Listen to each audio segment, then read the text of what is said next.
Now, given rise to more speculation on the political realignment in Maharashtra, the Cabinet Minister Uday Samant has said that there are talks that the remaining 13 MLAs from the Uddhav Thackeray camp are in touch with the Chief Minister Shinde. 20 MLAs from the NCP also want to join in. There is also talk that some senior Congress leaders have met the Chief Minister Shinde in Mahabaleshwar. So this, of course, will obviously keep afloat talk of the fact that there could possibly be a complete realignment of political forces in Maharashtra. So this is a statement that has come in from Uday Samant. He is a cabinet minister. He says that there is a lot of ongoing talk that the remaining 13 MLAs are in touch with the Chief Minister Eknath Shinde.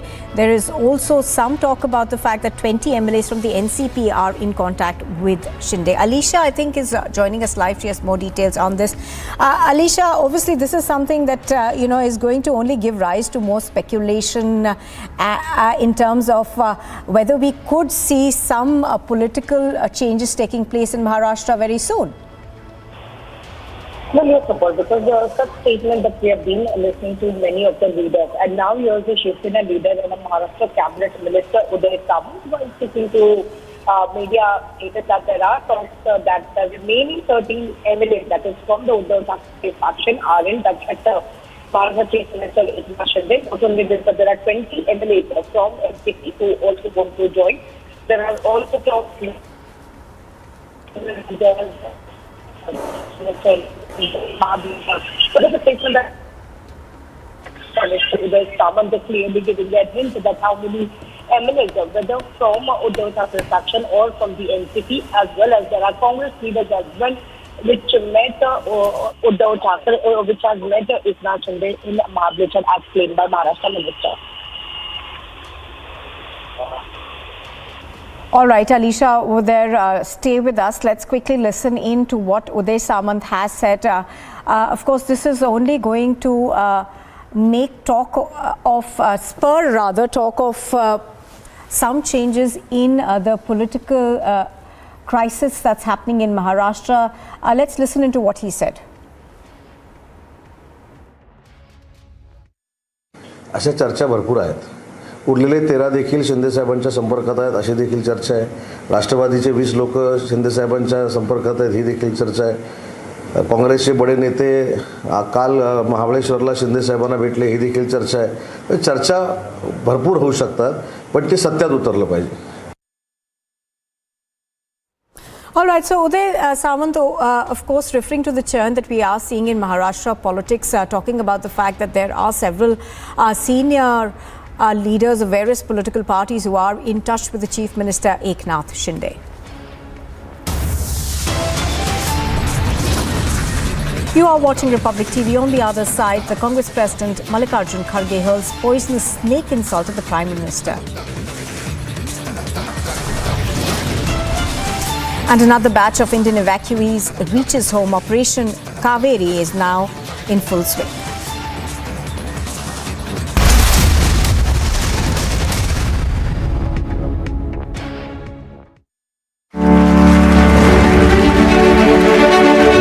जो पुरानी सोच और approach वाले लोग थे वो कह रहे थे कि मेड इन इंडिया वैक्सीन की जरूरत क्या है, दूसरे देश बना ही रहे हैं, वो एक ना एक दिन हमें भी वैक्सीन दे ही देंगे।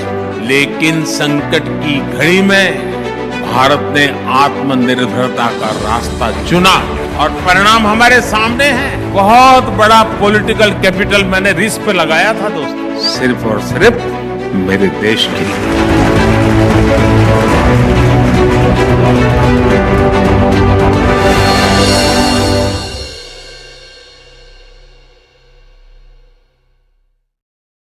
देश की कई प्रतिभाओं ने तब काम का माहौल ना देखकर देश छोड़ने तक का फैसला कर लिया। ये सब उन्हीं सरकारी नीतियों का थर्ड ऑर्डर इम्पैक्ट था। उन नीतियों के इम्पैक्ट ने देश के इनोवेशन, हार्डवर्क और एंटरप्राइज की क्षमता को कुचल दिया।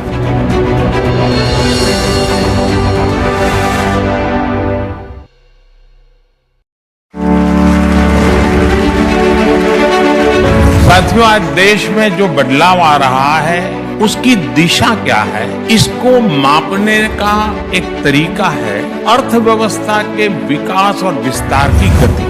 भारत को $1 ट्रिलियन की अर्थव्यवस्था बनने में लगभग 60 साल लगे। 2014 तक हम लोग किसी तरह $2 ट्रिलियन के मार्ग तक पहुंच पाए, यानी 7 दशक में $2 ट्रिलियन की अर्थव्यवस्था। लेकिन आज हमारी सरकार के 9 वर्ष बाद भारत आज लगभग $3.5 ट्रिलियन इकोनॉमी वाला देश है।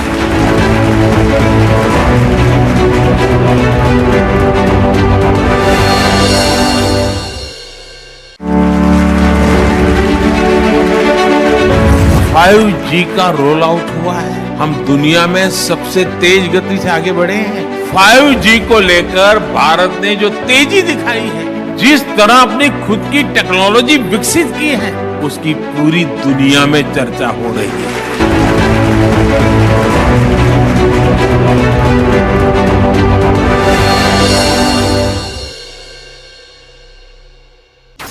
हमने सत्ता के माइंडसेट को भी बदला। हम सेवा का माइंडसेट लेकर आए।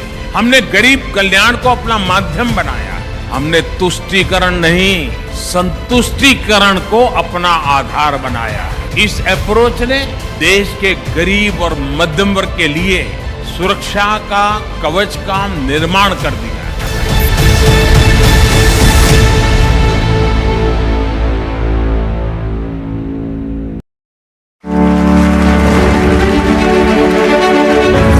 भ्रष्टाचारियों का कितना भी बड़ा गठजोड़ क्यों बना ले, सारे भ्रष्टाचारी एक ही मंच पे आ जाए, सारे परिवारवादी एक ही जगह पे आ जाए, लेकिन मोदी अपने रास्ते से लौटने वाला नहीं। भ्रष्टाचार और परिवारवाद के खिलाफ मेरी लड़ाई जारी रहेगी दोस्तों, और मैं देश को इन चीजों से मुक्त कराने के लिए प्रण लेकर के निकला हुआ इंसान हूँ। मुझे आपके आशीर्वाद चाहिए।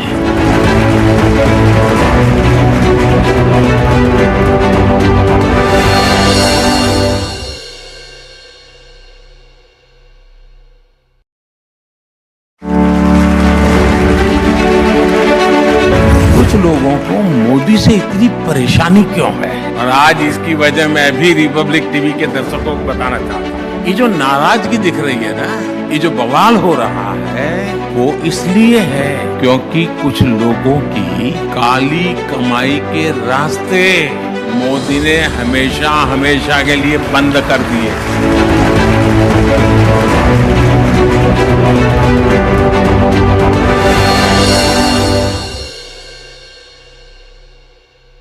2016 में जब मैं देशवासियों को कहता था आपकी उंगली पर आपकी बैंक होगी, तो ये लोग मेरा मजाक उड़ाते थे। मोदी जी बताइए, गरीब आलू टमाटर डिजिटली कैसे खरीदेगा? आज आप देखिए, आपकी फिल्म सिटी में भी चाय की दुकान से लेकर लिट्टी चोखे के ठेले तक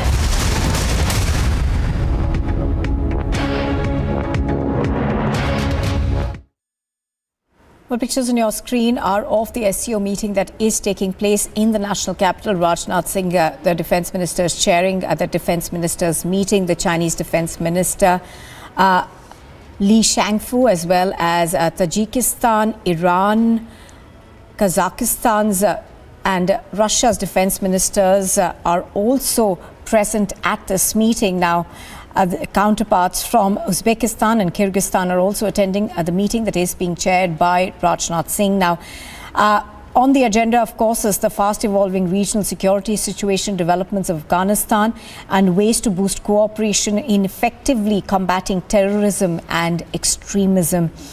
Now, the key focus of the conclave, of course, will continue to remain security in the wider region. This meeting, of course, is extremely important because both China and Russia are attending the defense ministers' meeting. So that, of course, does put some of the emphasis on issues that India has with China, and, of course, the conflict that continues to take place in Ukraine. The Pakistani Defense Minister Khwaja Asif is also attending this meeting. However, he will only be attending it virtually.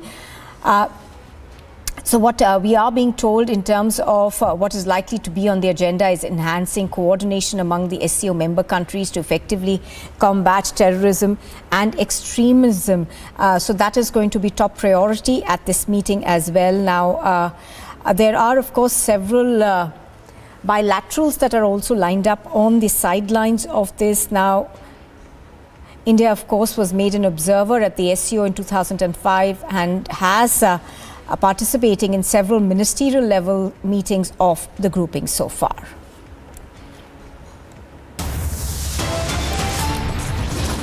You are watching Republic TV, and still to come, the CBI court in Mumbai is likely to give its verdict in connection with the death of actor Jiah Khan.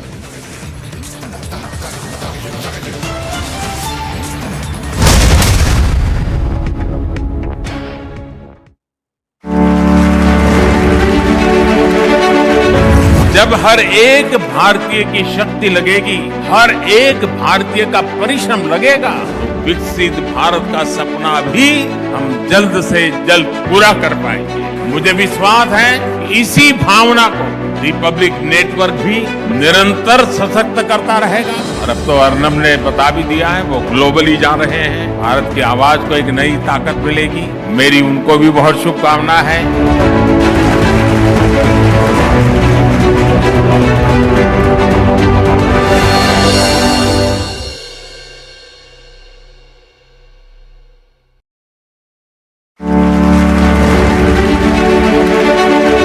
इतना बड़ा काम ऐसे ही नहीं हुआ है तो इसके लिए पहले आधार को संवैधानिक दर्जा दिया गया। 45 करोड़ से अधिक जनधन बैंक खाते मिशन मोड पर खोले गए। अभी तक 28 लाख करोड़ रुपए डीबीटी से करोड़ों लाभार्थियों तक पहुंचाए गए। डायरेक्ट बेनिफिट ट्रांसफर, कोई बिचौलिया नहीं, कोई कटकी कंपनी नहीं, कोई काली कमाई करने वाले लोग नहीं। और डीबीटी का सीधा सीधा मतलब है, डीबीटी यानी कमीशन बंद, लीकेज बंद। इस एक व्यवस्था से ही दर्जनों योजनाओं, कार्यक्रमों में ट्रांसपेरेंसी आ गई।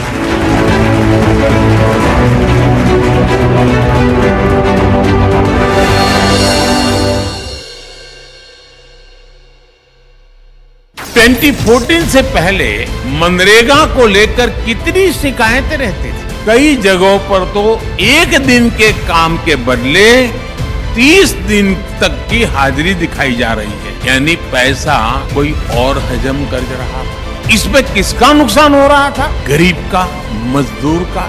हमने मनरेगा का बजट बढ़ाया। अब करीब 90% से अधिक मनरेगा मजदूरों के आधार कार्ड लिंक हो चुके हैं। इससे जॉब कार्ड में फर्जीवाड़ा कम हुआ है। मनरेगा में फर्जीवाड़ा रुकने की वजह से 40,000 करोड़ रुपए गलत हाथों में जाने से बचे हैं।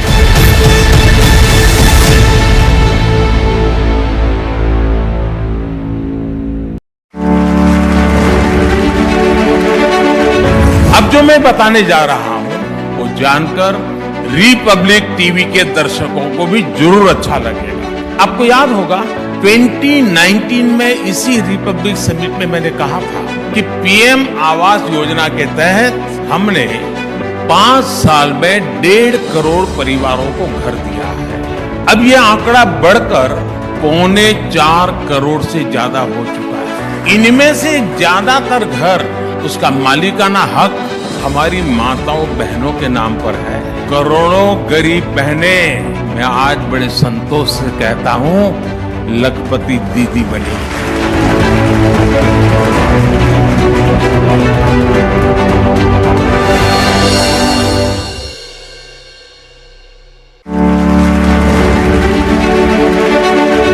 जो पुरानी सोच और अप्रोच वाले लोग थे, वो कह रहे थे कि मेड इन इंडिया वैक्सीन की जरूरत क्या है, दूसरे देश बना ही रहे हैं, वो एक ना एक दिन हमें भी वैक्सीन दे ही देंगे। लेकिन संकट की घड़ी में भारत ने आत्मनिर्भरता का रास्ता चुना और परिणाम हमारे सामने है। बहुत बड़ा पॉलिटिकल कैपिटल मैंने रिस्क पे लगाया था दोस्तों, सिर्फ और सिर्फ मेरे देश के लिए।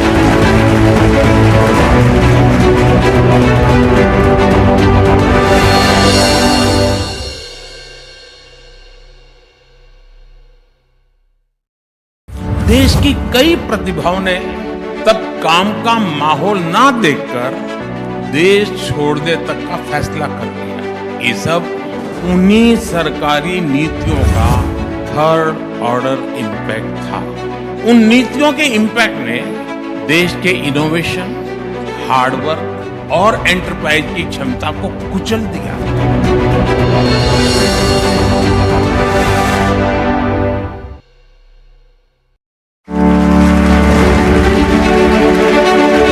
साथियों, आज देश में जो बदलाव आ रहा है उसकी दिशा क्या है, इसको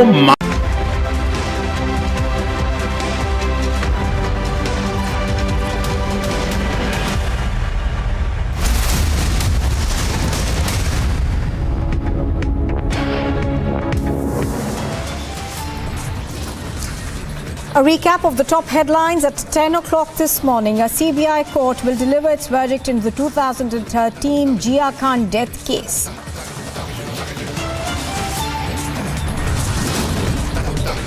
Neeraj Chopra comes out in support of protesting wrestlers, says their demands must be paid heed to.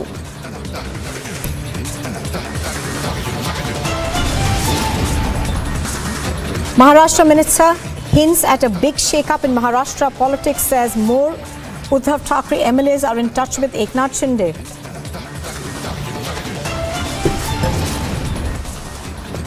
Operation Kaveri is underway in full swing. India is leaving no stone unturned in efforts to bring back every stranded Indian in Sudan. Defence Minister Rajnath Singh chairs the SCO Defence Ministers meeting in New Delhi. Top focus on collective fight against terrorism.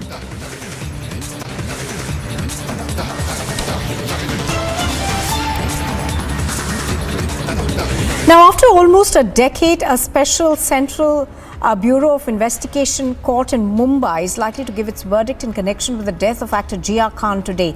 The actor was found dead at her residence in Mumbai on the 3rd of June 2013. Actor Suraj Pancholi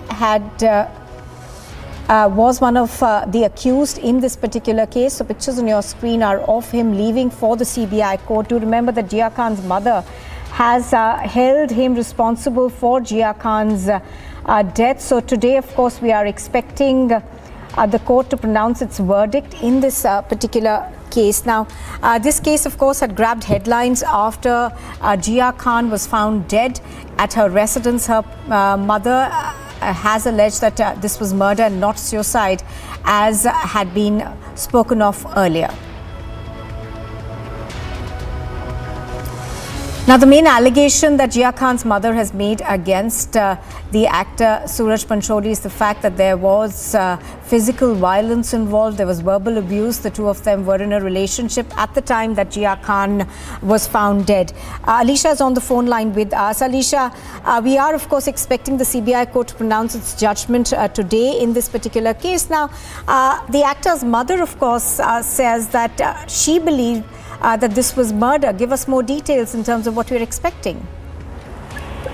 Well, yes, it was last week when the special CBI judge A.S. Sayyed, after hearing the final arguments of both the sides, have reserved the judgment in the Jiah Khan this case for 28th April, where today the court is all set to deliver its verdict after 10 years, all we can say, because it was on 3rd of June 2013 when Jiah Khan was found hanging on the ceiling fan in her bedroom in the Juhu apartment. After which, what we have been seeing that there was intense investigation that was even done by the Central Bureau of Investigation. But yes, it was Jiah Khan's mother, Rabia Khan, who went to the Bombay High Court and also requested court to invoke a section of the murder as well on Suraj Pancholi, who is the son of actor Aditya Pancholi, because Rabia Khan has stated that she was murdered and it was not a suicide. But in 2016, when CBI has done the investigation and reconfirmed that it was a suicide after the postmortem and the autopsy report that has come into light. But now what we have been seeing that almost after the 10 years of the trial, where all the witness statement has been recorded, as well as the main key witness is Rabia Khan itself. She is the complainant in the case. And today, where the CBI court, where the CBI, special CBI judge, A.S. Syed, will get.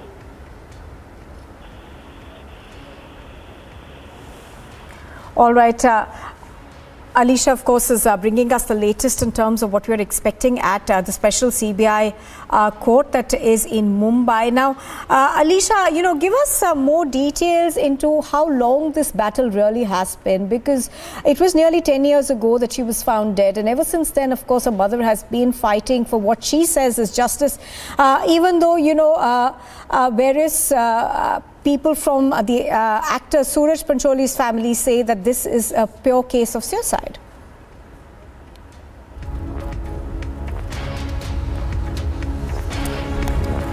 All right, so pictures on your screen, of course, are of Suraj Pancholi as he arrives at the special CBI court. He will be making his way there. Do remember that today we are expecting a verdict in the Jiah Khan death case. It has been nearly 10 years since the actor was found dead.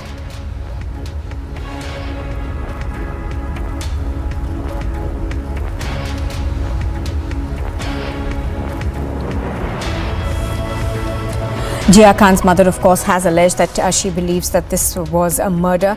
The two actors, Suraj Pancholi as well as Jiah Khan, were in a relationship at the time that she was found dead. Her mother, of course, has said that there was physical and verbal abuse in the relationship that led to her death. Now, initially, of course, when the police had investigated this case, they had said that this was a case of suicide.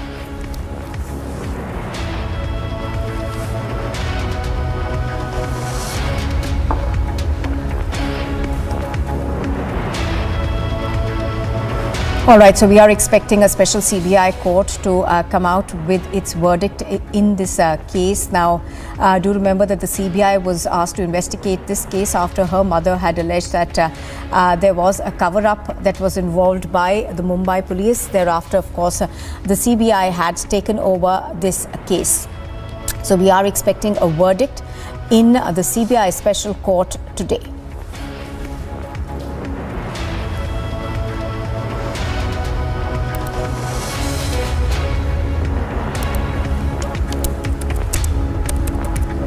Actor Jiah Khan was, of course, found dead in 2013.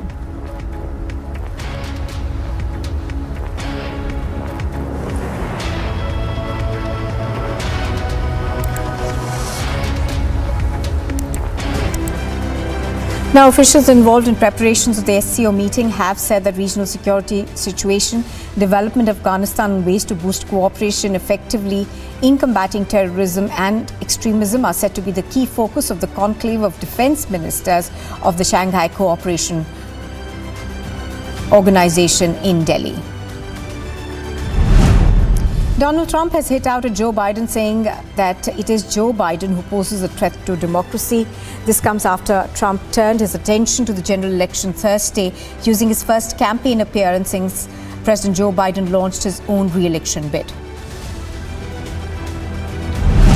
Speaker Kevin McCarthy has surprised Washington when he showed that he could unite the House's raucous Republican majority to pass a sweeping package to raise the nation's debt limit by $1.5 trillion in exchange for steep spending reductions. She also went on to say that the U.S. is not a deadbeat nation and always pays its debt.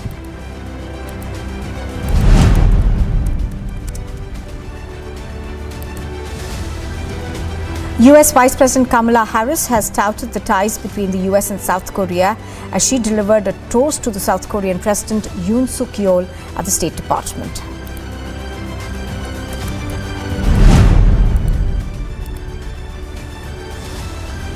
China has been using surveillance on its minorities based in foreign countries for intimidation, blackmail and coercion. People who have received such threats are the ones who have spoken out about repression by the Chinese government against minorities. Russia's defense ministry Thursday said a sea-based high-precision long-range weapon struck the reserves of Ukraine's army Wednesday night. However, the ministry's chief spokesperson, Igor Konashkinikov, did not specify the exact location of the strike. Instead, he said that the target was reached, preventing the units of the Marine Corps of the Armed Forces of Ukraine to advance towards combat areas. The European Union's foreign policy chief Josep Borrell has called for an end to Russia's invasion of Ukraine. Borrell spoke from the Colombian capital Bogota, where he is visiting as part of the conference with representatives from 20 countries to discuss how to contribute to dampening the Venezuelan crisis. The Secretary of Defense, Lloyd Austin, has welcomed the South Korean President Yoon Suk-yeol at the Pentagon for an enhanced honor cordon and bilateral meeting. During their meeting, Austin reaffirmed the ironclad U.S. commitment to the U.S.-ROK alliance and the defense of the ROK. A migration crisis at the border between Chile, and Peru has intensified as hundreds of people remain stranded, unable to cross into Peru in an effort to return to their home country, Venezuela.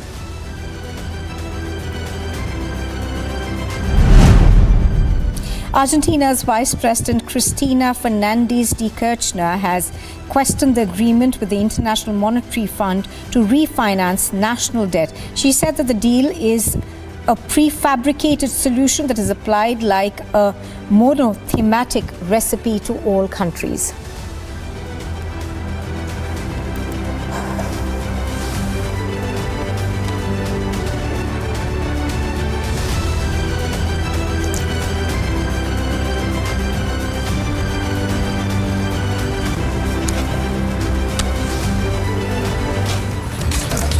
All right, we are now going back to the big story that we are tracking this morning on Republic TV. Now, Neeraj Chopra has backed protesting wrestlers. He's tweeted saying that it hurts to see athletes on the streets.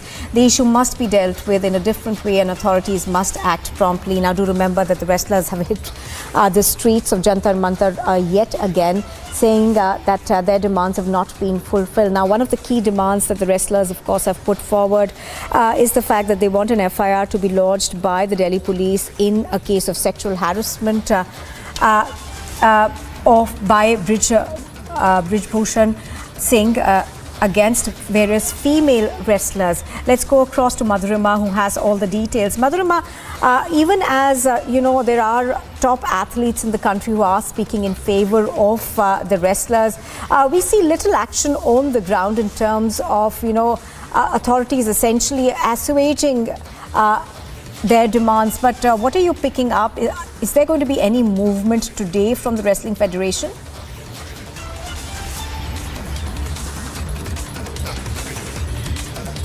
As far as Wrestling Federation is concerned, they are quite tight-lipped on the entire matter. Because remember that the entire existence of the Wrestling Federation was dissolved just in the month of January this year earlier, after Anurag Thakur, after multiple meetings that were conducted between Anurag Thakur and the bureaucrats in the sports ministry and the wrestlers. The entire authority that was with Brij Bhushan Singh and the Wrestling Federation was dissolved and a committee report was awaited. Now the wrestlers are saying that they don't know what really has come out in the committee report, what details have been pressed upon, and also the more frightening issue that they are raising is that it is Brij Bhushan Singh Sharan and his people that they are calling the shots as far as the wrestling, wrestling and the games and the rules and all the shots that need to be called are being taken by them. What they have asserted as well that that national games have also been conducted in the similar fashion at the residence of Brij Bhushan Singh in Gonda, from where we've reported also in the month of January, like they have been doing it. They did it this year as well. So where are the promises that were supposed to be fulfilled? They are questioning that what were the steps that were promised to be taken against Brij Bhushan Singh Sharan, and now that it has not been taken, this is the reason that they have been forced, the wrestlers have been forced to come out on the streets and once again stage a protest. What needs to be seen here is that they are demanding the first demand, and the foremost demand is that an FIR should be registered against Brij Bhushan Singh. And that they highlight the fact that a minor is also involved in the allegations, Nupur. So we have to see that how the court reacts, because the Delhi police has said that if the court warrants, they are going to register an FIR. Now, Madhurima, in the past, of course, the court has said that an FIR should be lodged in this case because they look at sexual harassment as a very serious offence. But nothing has been done on that front. Now, give us a sense of what we're expecting in the Supreme Court today, because the matter does reach there today as well. Well, yes, the Supreme Court just, a couple of days back, while observing on Tuesday, to be specific, had said that this is a very serious matter. The counsel representing the wrestlers had said that irrespective of the fact that the investigation has been initiated or not, but if the charges are of sexual harassment, the Delhi police should have registered an FIR. And the counsel for the wrestlers also pressed on the fact that an action should be initiated against the Delhi police officials as well, and this was the demand from the side of the DCW as well. So all these stakeholders have put their ideas in front of the court that why inaction, and they have been highlighting the fact time and again that because he's an MP, and that to a 6-time MP, and as of now from the BJP, because it's a ruling party, the Delhi police is not taking action. These are the allegations from the side of the wrestlers.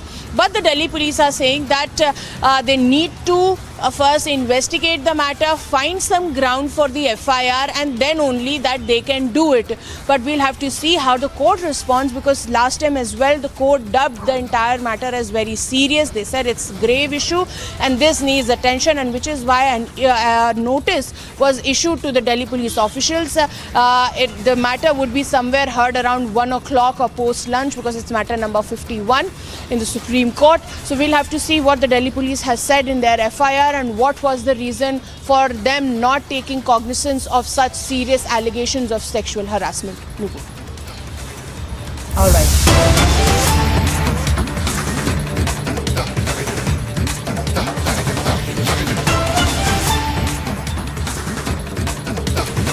Now, the BJP, of course, has demanded an apology from the Congress chief. This is the poisonous snake comment that came in from Mallikarjun Kharge that essentially has set off a heated exchange between the Congress and the BJP.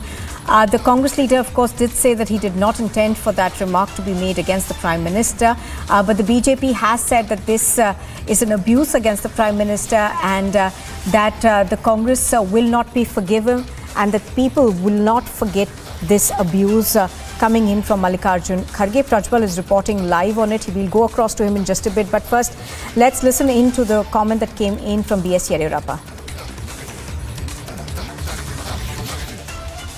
I never expected such a statement. Being a Congress All India President, nobody will forgive him. And first time being a All India Congress President, such a statement will not good taste, and people will not forget. I will ask him to apologize for this statement. Prajwal is joining us live from Bengaluru on this. Prajwal, give us the latest in terms of the comments that have come in from the Congress party, because earlier we did hear Mallikarjun Kharge say that this was not an insult that was intended at the Prime Minister. However, he does, apologize if it has hurt sentiments. How do you see this going forward now? Now, Nupur, what we get to understand is that this has become the #1 issue in the state of Karnataka, mainly because of the fact that the below-the-belt statements which was made by Mallikarjun Kharge it is absolutely horrible, is what the BJP is stating, and now they are going all out guns blazing, because we saw union ministers Dharmendra Pradhan as well as Anurag Thakur also hitting out at Mallikarjun Kharge, apart from which Shobha Karandlaje has now already gone ahead and lodged the complaint with the Election Commission, and once she is now lodged the complaint with the Election Commission has also stated that they have taken cognizance of this, and we will have to see what is the sort of action that will be taken, because Mallikarjun Kharge is also one of the star campaigners of the Congress party in the state of Karnataka too, and seems seems like this below the belt comment will definitely cost the Congress ahead of the assembly elections too. So far, the Congress has now been giving bizarre responses. Even made the Randeep Singh Surjewala, who's the AICC General Secretary, who's trying to defend it and stating that Mallikarjun Kharge has hit out only at the ideologies of the BJP party, and he's not targeting Prime Minister Narendra Modi in particular. But we saw that Mallikarjun Kharge also had clearly made a U-turn on it, stating that Prime Minister Narendra Modi is a poisonous snake, and if you lick it, then you will definitely die there on the spot as well. So this is something which has never done them good as well. And even if you look at the Gujarat elections, the Congress did something on the similar, and later they had to pay the price for it. And this time around, the BJP has now made this as its number one issue, stating that the Congress every now and then is targeting its leaders, and personal remarks are being made against the leaders and their families, and this does not bode well for the Congress party ahead of the elections in the state. All right, Prajwal reporting on that. Thank you very much for joining us. So we are, of course, expecting this remark to essentially take center stage as far as the campaigning for the BJP is concerned. You are watching Republic TV, and on the other side, the Defence Minister Rajnath Singh chairs an SCO Defence Ministers meeting in New Delhi. Top focus on collective fight against terrorism.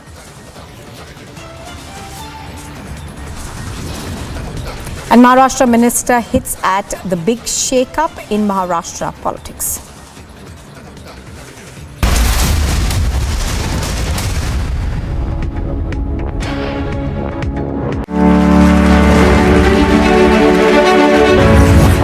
जी का roll out हुआ है। हम दुनिया में सबसे तेज गति से आगे बढ़े हैं। 5G को लेकर भारत ने जो तेजी दिखाई है, जिस तरह अपनी खुद की टेक्नोलॉजी विकसित की है, उसकी पूरी दुनिया में चर्चा हो रही है।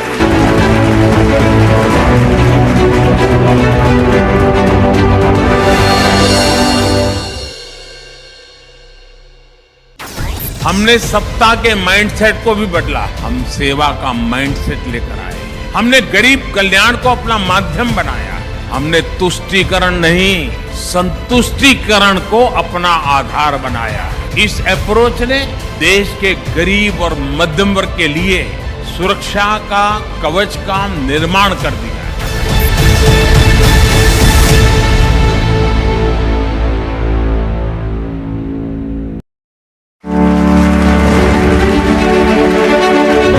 ये भ्रष्टाचारियों का कितना भी बड़ा गठजोड़ क्यों बना ले, सारे भ्रष्टाचारी एक ही मंच पे आ जाए, सारे परिवारवादी एक ही जगह पे आ जाए, लेकिन मोदी अपने रास्ते से लौटने वाला नहीं। भ्रष्टाचार और परिवारवाद के खिलाफ मेरी लड़ाई जारी रहेगी दोस्तों, और मैं देश को इन चीजों से मुक्त कराने के लिए प्रण लेकर के निकला हुआ इंसान हूँ।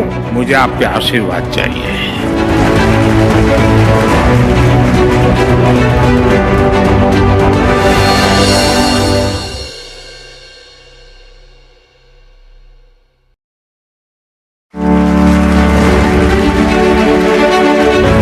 लोगों को मोदी से इतनी परेशानी क्यों है, और आज इसकी वजह मैं भी रिपब्लिक टीवी के दर्शकों को बताना चाहता हूँ। ये जो नाराजगी दिख रही है ना, ये जो बवाल हो रहा है, वो इसलिए है क्योंकि कुछ लोगों की काली कमाई के रास्ते मोदी ने हमेशा हमेशा के लिए बंद कर दिए।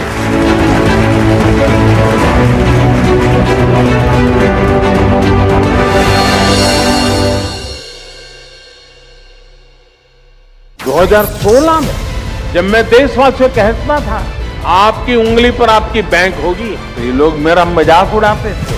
मोदी जी बताइए, गरीब आलू टमाटर डिजिटली कैसे खरीदेगा? आज आप देखिए, आपकी फिल्म सिटी में भी चाय की दुकान से लेकर लिट्टी चोखे के ठेले तक डिजिटल पेमेंट हो रहा है या नहीं?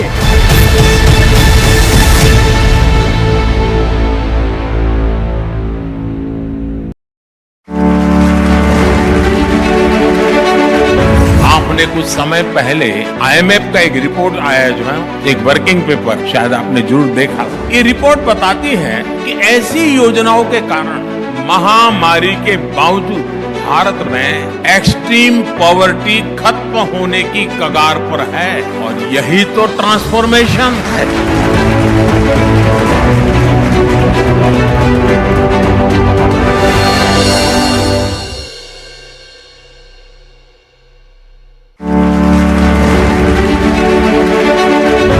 जब हर एक भारतीय की शक्ति लगेगी, हर एक भारतीय का परिश्रम लगेगा, विकसित भारत का सपना भी हम जल्द से जल्द पूरा कर पाएंगे। मुझे विश्वास है कि इसी भावना को रिपब्लिक नेटवर्क भी निरंतर सशक्त करता रहेगा। और अब तो अर्नब ने बता भी दिया है, वो ग्लोबली जा रहे हैं, भारत की आवाज को एक नई ताकत मिलेगी।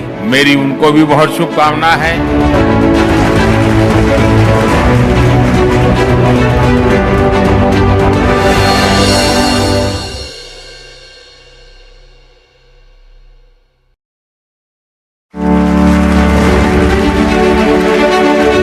इतना बड़ा काम ऐसे नहीं हुआ है दोस्तों। इसके लिए पहले आधार को संवैधानिक दर्जा दिया गया।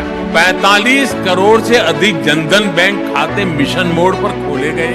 अभी तक 28 लाख करोड़ रुपए डीबीटी से करोड़ों लाभार्थियों तक पहुंचाए गए।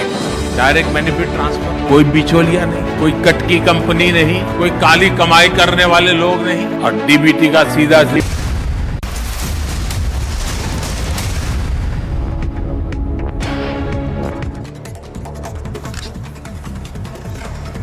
The BJP has called for a 12-hour bandh in North Bengal against rape and murder of a minor girl in Kaliaganj in West Bengal's North Dinajpur district. The West Bengal BJP President Sukanta Majumdar said that the protest is against police brutality.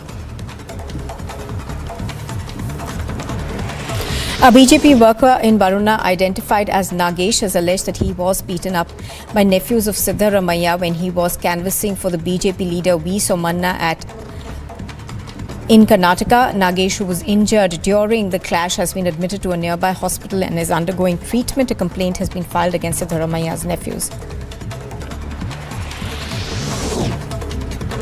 The Chief Judicial Magistrate of Prayagraj Thursday sent slain gangster politician Atiq Ahmed's lawyer Khan Shaulat Hanif to 14 days of judicial custody in the Umesh Pal murder case. The CJM Dinesh Kumar Gautam fixed the 10th of May as the next hearing.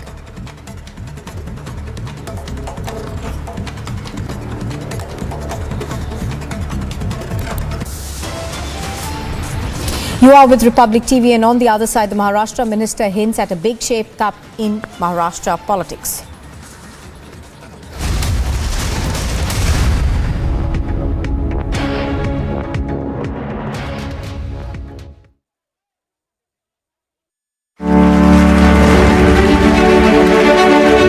अब जो मैं बताने जा रहा हूं, वो जानकर Republic TV के दर्शकों को भी जरूर अच्छा लगेगा। आपको याद होगा 2019 में इसी रिपब्लिक समिट में मैंने कहा था कि पीएम आवास योजना के तहत हमने 5 साल में 1.5 करोड़ परिवारों को घर दिया है। अब ये आंकड़ा बढ़कर 3.25 करोड़ से ज्यादा हो चुका है। इनमें से ज्यादातर घर, उसका मालिकाना हक हमारी माताओं बहनों के नाम पर है। करोड़ों गरीब बहनें, मैं आज बड़े संतोष से कहता हूं, लखपति दीदी बनी।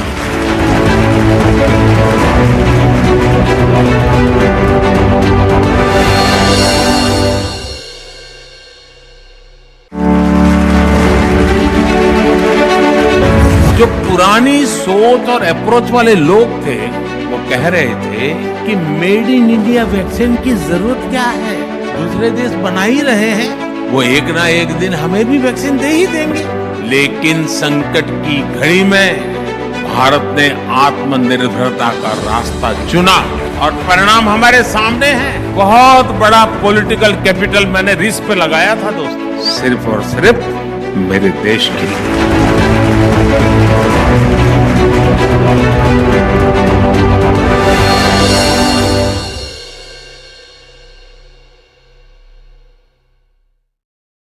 देश की कई प्रतिभाओं ने तब काम का माहौल ना देखकर देश छोड़ने तक का फैसला कर लिया। ये सब उन्हीं सरकारी नीतियों का थर्ड ऑर्डर इम्पैक्ट था। उन नीतियों के इम्पैक्ट ने देश के इनोवेशन, हार्डवर्क और एंटरप्राइज की क्षमता को कुचल दिया।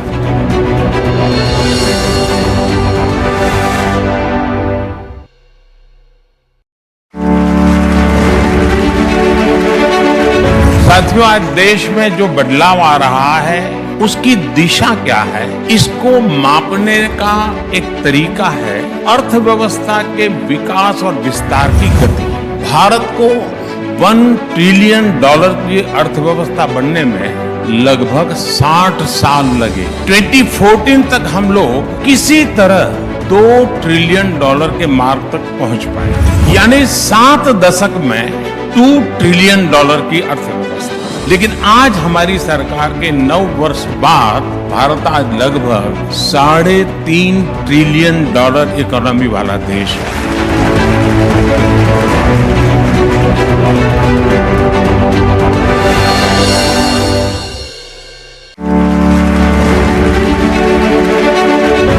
फाइव जी का रोल आउट हुआ है। हम दुनिया में सबसे तेज गति से आगे बढ़े हैं।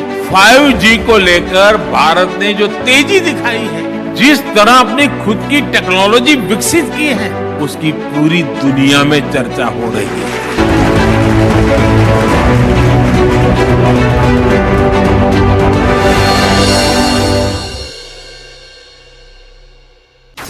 हमने सत्ता के माइंडसेट को भी बदला। हम सेवा का माइंडसेट लेकर आए।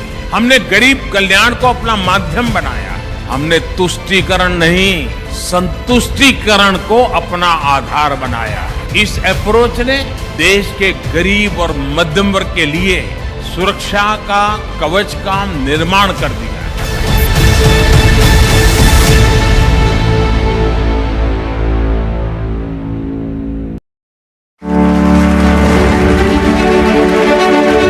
ये भ्रष्टाचारियों का कितना भी बड़ा गठजोड़ क्यों बना ले, सारे भ्रष्टाचारी एक ही मंच पे आ जाए, सारे परिवारवादी एक ही जगह पे आ जाए, लेकिन मोदी अपने रास्ते से लौटने वाला नहीं। भ्रष्टाचार और परिवारवाद के खिलाफ मेरी लड़ाई जारी रहेगी दोस्तों, और मैं देश को इन चीजों से मुक्त कराने के लिए प्रण लेकर के निकला हुआ इंसान हूँ।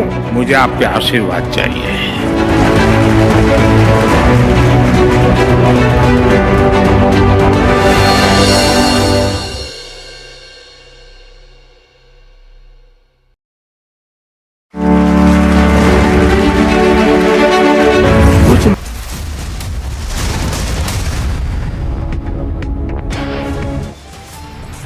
The CBI court to deliver its verdict in the 2013 Jiah Khan death case.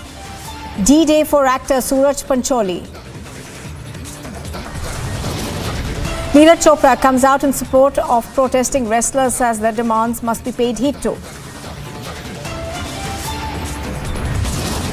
Maharashtra minister hints at a big shake-up in Maharashtra politics, says that more of Uddhav Thackeray's MLAs are in touch with Eknath Shinde.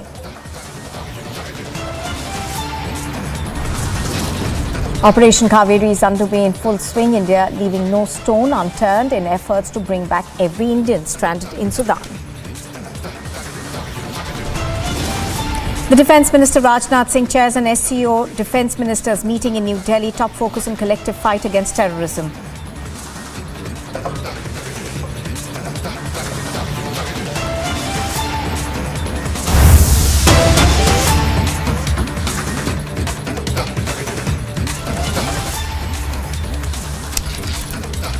Well, the West Bengal BJP has called for a 12-hour bandh in North Bengal to protest against alleged police brutality. The shutdown has been called following the death of the BJP worker Mrityunjay Barman in Radhikapur near Kaliaganj in Uttar Dinajpur district. The BJP has alleged that Mrityunjay died in police firing. So pictures on your screen are of the incident that took place in West Bengal. Let's go across to Bhaskar, who's reporting on this. Bhaskar, give us more details of what the West Bengal BJP is saying about Mrityunjay's death.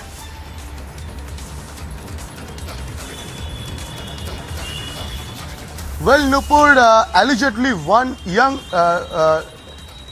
man, Mrityunjay Barman, was killed from the police firing, and Kaliaganj police station they raided in Radhikapur, and allegedly they shot 2 rounds, in which 1 round was shot directly to Mrityunjay as per the family, and they are demanding CBI probe. And also on the other hand, over this Kaliaganj issue, BJP has called for a 12-hour strike in North Bengal. And I'm in Raiganj. Just inside the epicenter of this Kaliaganj issue. And all I can say that the closed shops and the blank roads. I would like to ask my Vijay Vishwarup to show some more pictures in Raiganj. This is the prime spot. This is the center spot in Raiganj. The public bus stand, this is empty now. And all we can see that the buses are standing here, and all the shops in Raiganj, in Kaliaganj, and also in different parts of North Bengal is closed for today. BJP has called a 12-hour strike against this Kaliaganj issue, where allegedly one young man was killed by police, and police shot 2 rounds of fire. And also we can see the buses, 1 or 2 buses, they are empty, and we can see the helmet. One helmet is kept just before the driver's seat, so that if anything happens, the driver can protect himself. And दादा ये helmet क्यों रखे आपने? कोई ढील उल मार देगा। Strike इसलिए? Well, Nupur, the driver of this government bus, he is clearly stating that he is on the road, but the bus is almost empty, and one helmet is kept just before the driver's seat to protect himself. And the BJP leaders, they are claiming this Kaliaganj issue is nothing but a police brutality. And we can see in the past few hours, clashes erupted in different parts of North Bengal between the cops and the BJP leaders. And BJP MLAs were dragged by the police while they were protesting against this Kaliaganj issue. In Shiliguri, MLA Shankar Ghosh and Anandabai Marman was dragged by the police and they were took into the nearest police station. Also in Raiganj, in Kuch Bihar, BJP leaders were arrested while they were on the roads in support of this 12-hour strike, and also demanding judicial CBI probe against this allegedly killing of this Mrityunjay Barman. And also the political controversy is still on. The ruling party in West Bengal, Trinamool Congress, they are claiming that the BJP is doing politics with this murder, and also the police should investigate this thing. And allegedly one assistant sub-inspector fired 2 rounds on Radhikapur, where they went to arrest a BJP Panchayat Samiti member, but the police didn't find Bishnu Barman, that BJP Panchayat Samiti member, and after that the police tried to arrest his father and also some other relatives. And while the local public protested against this, the police fired 2 rounds of shots, and in which 1 round was directly entered into Mrityunjay's body, and he was brought dead in Kaliaganj hospital. And also Section 144 imposed in different parts of Raiganj and also in Kaliaganj, and the internet services has been suspended by the local administration in all over Kaliaganj. And the situation is still tense like, and the local people, the family members of the deceased, they are demanding CBI probe. They are continuously demanding CBI probe. We spoke to them, and they are claiming that the police fired the shots without any provocation. And the eyewitness, he also claimed that police asked him to go inside his residence and to leave the spot. Otherwise, the police will shoot him. And the eyewitness, what he claimed is very horrific. And now BJP called for 12-hour strike, and all we can see, the people who are in some emergency, they are in roads, but most of the shops, most of the people, they are inside their residence, and the 12-hour strike is going on. Over to you, Nupur. All right. Thank you very much for joining us with those details, Bhaskar. So as Bhaskar is pointing out, the tensions continue to remain in that area of West Bengal.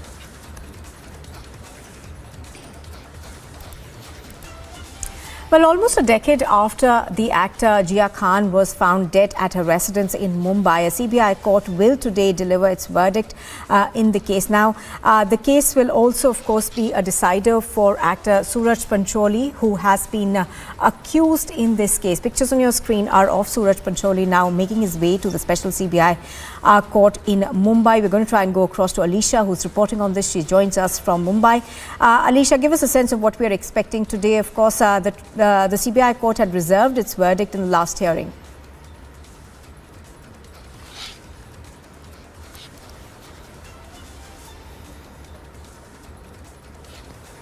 All right, so just to give our viewers a bit of details about this particular case, to remember that Jiah Khan had been found dead at her residence in 2013. Now, Jiah Khan, of course, was a promising actor whose mother says she was in a relationship with Suraj Pancholi, and there was verbal as well as physical brutality in this case. Now, initially, of course, the Mumbai police had called it a case of suicide. Thereafter, there was a CBI inquiry that was ordered in this case. So today, of course, the CBI court will be giving its verdict in connection with her death. Let's go across to Sandeep. He has more details on this. Sandeep, give us a sense of what we are expecting. Of course, in the last hearing, the court had reserved its judgment. Yes, on June 3rd, 2013, Jiah Khan, the Bollywood actor, committed suicide, and in fact, later on, police had registered the case under a suspected suicide with section 306 in this case. And Suraj Pancholi, the son of Aditya Pancholi and Maria Wahab, was in fact booked. आपको क्या उम्मीद है? आपको court से क्या उम्मीद? आपने जो आरोप लगे क्या मुझे मैं तो नहीं बात कर रहा, चलना चाहिए। Gandhi bye bye.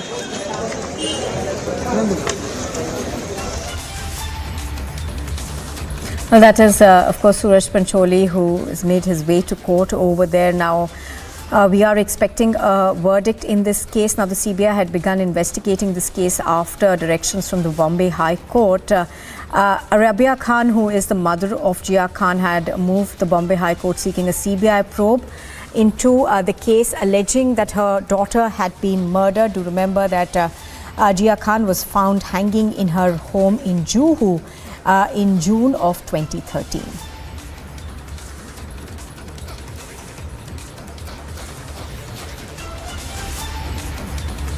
Rabia Khan had also claimed that her daughter, of course, was in an abusive relationship with Suraj Pancholi.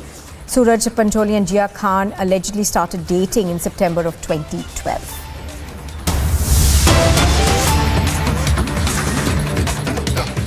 सांसदगण, विधायकगण, अन्य महानुभाव, देवी और सज्जनों, आज के इस कार्यक्रम में पद्म सम्मान पाने वाले अनेक व्यक्तित्व भी हमारे साथ जुड़े हुए हैं। मैं उनका भी आदरपूर्वक स्वागत करता हूं, अभिनंदन करता हूं। आज ऑल इंडिया रेडियो की एफएम सर्विस का एक्सपांशन ऑल इंडिया एफएम बनने की दिशा में एक बड़ा और महत्वपूर्ण कदम है। ऑल इंडिया रेडियो के 91 एफएम ट्रांसमीटर्स की ये शुरुआत देश के 85 जिलों के 2 करोड़ लोगों के लिए उपहार की तरह है। एक तरह से इस आयोजन में भारत की विविधता और अलग अलग रंगों की एक झलक भी है। जिन जिलों को कवर किया जा रहा है उसमें एस्पिरेशनल डिस्ट्रिक्ट्स, एस्पिरेशनल ब्लॉक्स, उनको भी सविशेष इसका लाभ मिल रहा है। मैं ऑल इंडिया रेडियो को इस उपलब्धि के लिए बहुत बहुत बधाई देता हूं। इसका काफी लाभ हमारे नॉर्थ ईस्ट के भाई बहनों को होगा, युवा मित्रों को होगा। इसके लिए उन्हें मैं विशेष तौर पर बधाई देता हूं। साथियों, जब बात रेडियो और एफएम की होती है तो हम जिस पीढ़ी के लोग हैं, हम सबका रिश्ता एक भावुक श्रोता का भी है। और मेरे लिए तो ये भी खुशी है कि मेरा रिश्ता एक होस्ट का भी बन गया है। अभी कुछ दिन बाद ही मैं रेडियो पर मन की बात का 100वां एपिसोड करने जा रहा हूं। मन की बात का ये अनुभव देशवासियों से इस तरह का भावनात्मक जुड़ाव केवल रेडियो से ही संभव था। मैं इसके जरिए देशवासियों के सामर्थ्य से जुड़ा रहा, देश की सामूहिक कर्तव्य शक्ति से जुड़ा रहा। स्वच्छ भारत अभियान हो, बेटी बचाओ बेटी पढ़ाओ हो, या हर घर तिरंगा अभियान हो, मन की बात ने इन अभियानों को जन आंदोलन बना दिया। इसलिए एक तरह से मैं ऑल इंडिया रेडियो की आपकी टीम का भी हिस्सा हूं। साथियों, आज के इस आयोजन की एक और खास बात है। ये वंचितों को वरीयता की सरकार की नीति को आगे बढ़ाता है। जो अब तक इस सुविधा से वंचित रहे, जिन्हें बहुत दूर दराज में रहने वाला माना जाता था, वो अब हम सभी से और ज्यादा कनेक्ट होंगे। समय पर जरूरी जानकारी पहुंचाना हो, कम्युनिटी बिल्डिंग का काम हो, एग्रीकल्चर से जुड़ी मौसम की जानकारियां हो, किसानों को फसलों, फल, सब्जियों की कीमत की ताजा जानकारी हो, केमिकल खेती से होने वाले नुकसान की चर्चा हो, खेती के लिए आधुनिक मशीनों की पुलिंग हो, महिलाओं के सेल्फ हेल्प ग्रुप को नए बाजारों के बारे में बताना हो, या फिर किसी प्राकृतिक आपदा के समय पूरे क्षेत्र की मदद करना, इन एफएम ट्रांसमीटर्स की बहुत अहम भूमिका रहेगी। इसके अलावा एफएम की जो इंफोटेनमेंट वैल्यू है वो तो होगी ही। साथियों, हमारी सरकार निरंतर इसी तरह टेक्नोलॉजी के लोकतांत्रिकरण, डेमोक्रेटाइजेशन, इसके लिए काम कर रही है। भारत अपने सामर्थ्य का पूरा इस्तेमाल कर पाए, इसके लिए जरूरी है कि किसी भी भारतीय के पास अवसरों की कमी न हो। आधुनिक टेक्नोलॉजी को सभी के लिए एक्सेसिबल बनाना, एफोर्डेबल बनाना, इसका बहुत बड़ा माध्यम है। आज भारत में जिस तरह गांव-गांव तक ऑप्टिकल फाइबर पहुंचाया जा रहा है, मोबाइल और मोबाइल डेटा दोनों की कीमत इतनी कम हुई है, उसने एक्सेस टू इंफॉर्मेशन को बहुत आसान बना दिया है।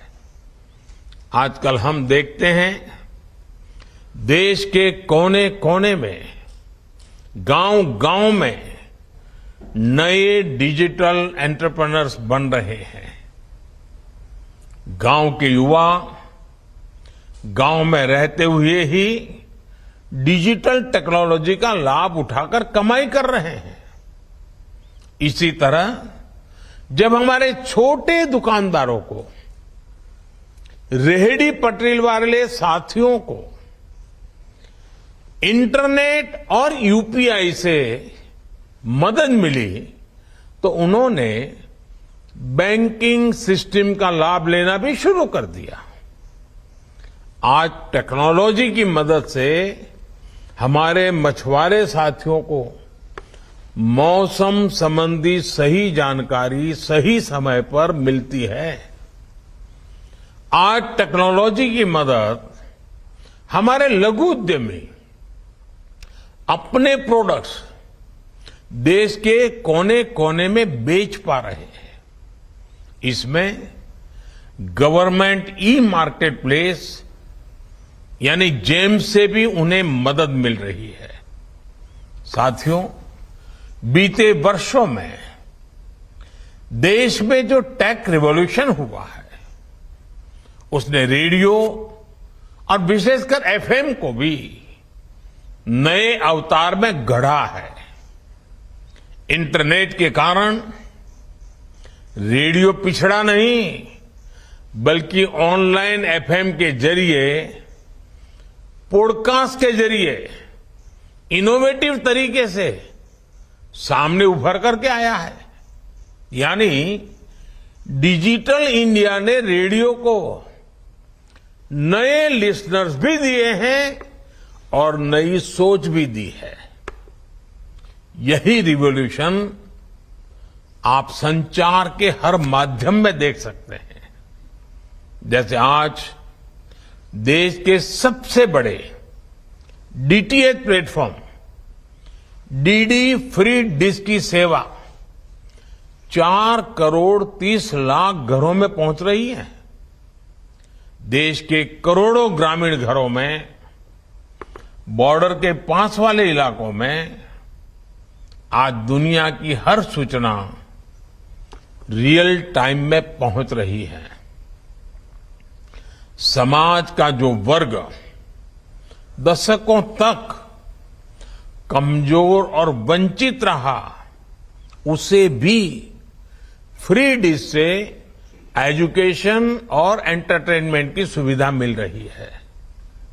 इससे समाज के अलग अलग वर्गों के बीच असमानता दूर करने और हर किसी तक क्वालिटी इंफॉर्मेशन पहुंचाने में सफलता मिली है। आज डीटीएच चैनलों पर विभिन्न प्रकार के एजुकेशन कोर्सेज उपलब्ध है। एक से बढ़कर एक यूनिवर्सिटी का ज्ञान सीधे आपके घर तक पहुंच रहा है। कोरोना काल में इसने देश के करोड़ों विद्यार्थियों की बहुत मदद की है। डीटीएच हो या फिर एफएम रेडियो, इनकी ये ताकत हमें फ्यूचर इंडिया में झोंकने के लिए एक विंडो देती है। हमें इसी भविष्य के लिए खुद को तैयार करना है। साथियों, एफएम ट्रांसमीटर से बन रही इस कनेक्टिविटी का एक और आयाम है। देश की सभी भाषाओं और विशेष रूप से 27 बोलियों वाले इलाकों में इन एफएम ट्रांसमीटर्स से ब्रॉडकास्ट होगा। यानी ये कनेक्टिविटी सिर्फ कम्युनिकेशन के साधन को ही आपस में नहीं जोड़ती, बल्कि लोगों को भी जोड़ती है। ये हमारी सरकार के काम करने के तरीके की एक पहचान है। अक्सर जब हम कनेक्टिविटी की बात करते हैं तो हमारे सामने रोड, रेल, एयरपोर्ट की तस्वीर उभरती है। लेकिन हमारी सरकार ने फिजिकल कनेक्टिविटी के अलावा सोशल कनेक्टिविटी को बढ़ाने पर भी उतना ही जोर दिया है। हमारी सरकार कल्चरल कनेक्टिविटी और इंटेलेक्चुअल कनेक्टिविटी को भी लगातार मजबूत कर रही है। जैसे पिछले 9 वर्षों में हमने पद्म अवार्ड, साहित्य और कला अवार्ड के द्वारा देश के अलग अलग हिस्सों के रियल हीरोज को सामने सम्मानित किया है। पहले की तरह पद्म सम्मान सिफारिश के आधार पर नहीं, बल्कि देश और समाज की सेवा के आधार पर दिया जाता है। आज जो पद्म सम्मान पाने वाले साथी हमारे साथ जुड़े हैं, वो इसे भली भांति जानते हैं। देश के अलग अलग हिस्सों में तीर्थ स्थलों, धार्मिक स्थानों का कायाकल्प होने के बाद एक राज्य का व्यक्ति दूसरे राज्य में जा रहा है। पर्यटन स्थलों पर लोगों की बढ़ती संख्या देश में कल्चरल कनेक्टिविटी बढ़ाने का प्रमाण है। आदिवासी स्वतंत्रता सेनानियों से जुड़ा संग्रहालय हो, बाबा साहब आम्बेडकर के पंच तीर्थ का पुनर्निर्माण हो, पीएम म्यूजियम हो या फिर नेशनल वॉर मेमोरियल, ऐसी पहलों ने देश में इंटेलेक्चुअल और इमोशनल कनेक्टिविटी को नया आयाम दिया है। साथियों, कनेक्टिविटी चाहे किसी भी स्वरूप पे क्यों न हो, उसका उद्देश्य होता है देश को जोड़ना। 140 करोड़ देशवासियों को जोड़ना।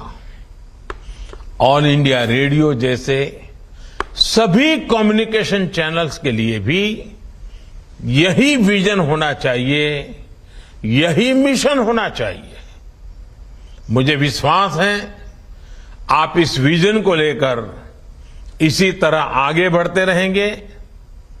आपका ये विस्तार संवाद के जरिए देश को नई ताकत देता रहेगा। एक बार फिर आकाशवाणी को, देश के दूर दराज के क्षेत्र के मेरे प्यारे भाइयों बहनों को मैं बहुत बहुत शुभकामनाएं देता हूं, बहुत बधाई देता हूं। धन्यवाद।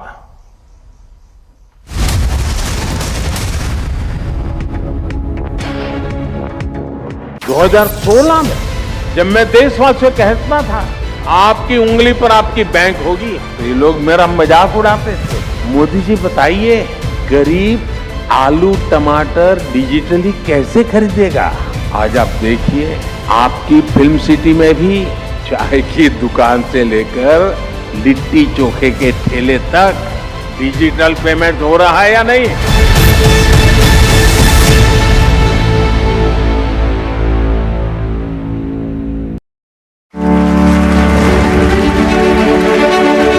आपने कुछ समय पहले आईएमएफ का एक रिपोर्ट आया जो है, एक वर्किंग पेपर, शायद आपने जरूर देखा। ये रिपोर्ट बताती है कि ऐसी योजनाओं के कारण महामारी के बावजूद भारत में एक्सट्रीम पॉवर्टी खत्म होने की कगार पर है, और यही तो ट्रांसफॉर्मेशन है।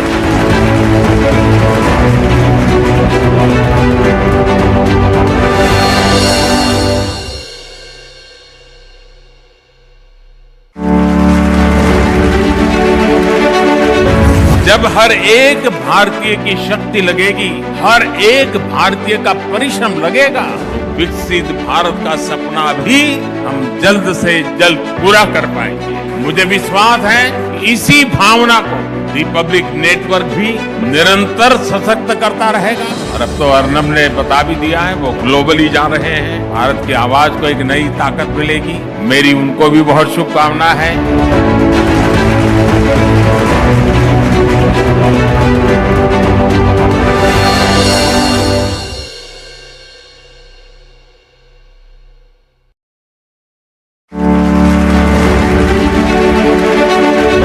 इतना बड़ा काम ऐसे नहीं हुआ है। इसके लिए पहले आधार को संवैधानिक दर्जा दिया गया, 45 करोड़ से अधिक जनधन बैंक खाते मिशन मोड पर खोले गए। अभी तक 28 लाख करोड़ रुपए डीबीटी से करोड़ों लाभार्थियों तक पहुंचाए गए। डायरेक्ट बेनिफिट ट्रांसफर, कोई बिचौलिया नहीं, कोई कट की कंपनी नहीं, कोई काली कमाई करने वाले लोग नहीं। और डीबीटी का सीधा सीधा मतलब है, डीबीटी यानी कमीशन बंद, लीकेज बंद। इस एक व्यवस्था से ही दर्जनों योजनाओं कार्यक्रमों में ट्रांसपेरेंसी आ गई।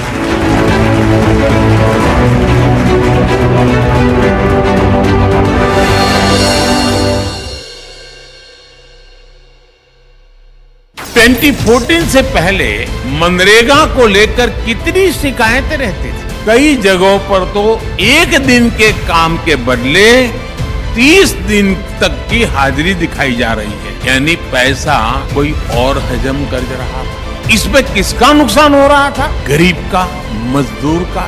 हमने मनरेगा का बजट बढ़ाया, अब करीब 90% से अधिक मनरेगा मजदूरों के आधार कार्ड लिंक हो चुके हैं। इससे जॉब कार्ड में फर्जीवाड़ा कम हुआ है। मनरेगा में फर्जीवाड़ा रुकने की वजह से 40,000 करोड़ रुपए गलत हाथों में जाने से बचे हैं।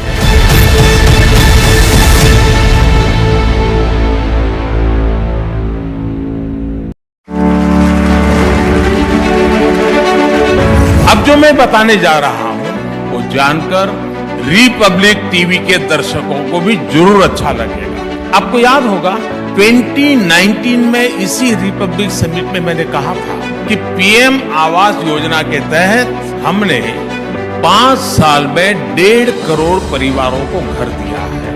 अब यह आंकड़ा बढ़कर 3.25 करोड़ से ज्यादा हो चुका है। इनमें से ज्यादातर घर, उसका मालिकाना हक हमारी माताओं बहनों के नाम पर है। करोड़ों गरीब बहनें, मैं आज बड़े संतोष से कहता हूं, लखपति दीदी बनी।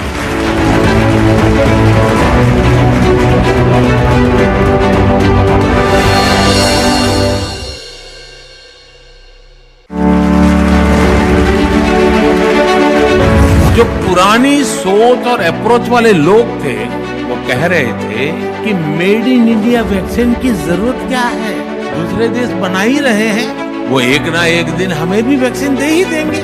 लेकिन संकट की घड़ी में भारत ने आत्मनिर्भरता का रास्ता चुना और परिणाम हमारे सामने है। बहुत बड़ा पॉलिटिकल कैपिटल मैंने रिस्क पे लगाया था दोस्तों, सिर्फ और सिर्फ मेरे देश के लिए।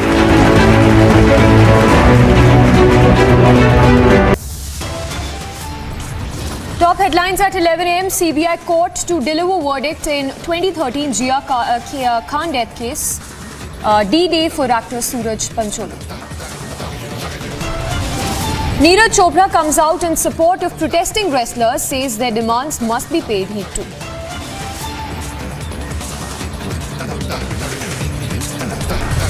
Maharashtra minister hints at big shake-up in Maharashtra politics, says more Uddhav MLAs are in touch with Chief Minister Shinde.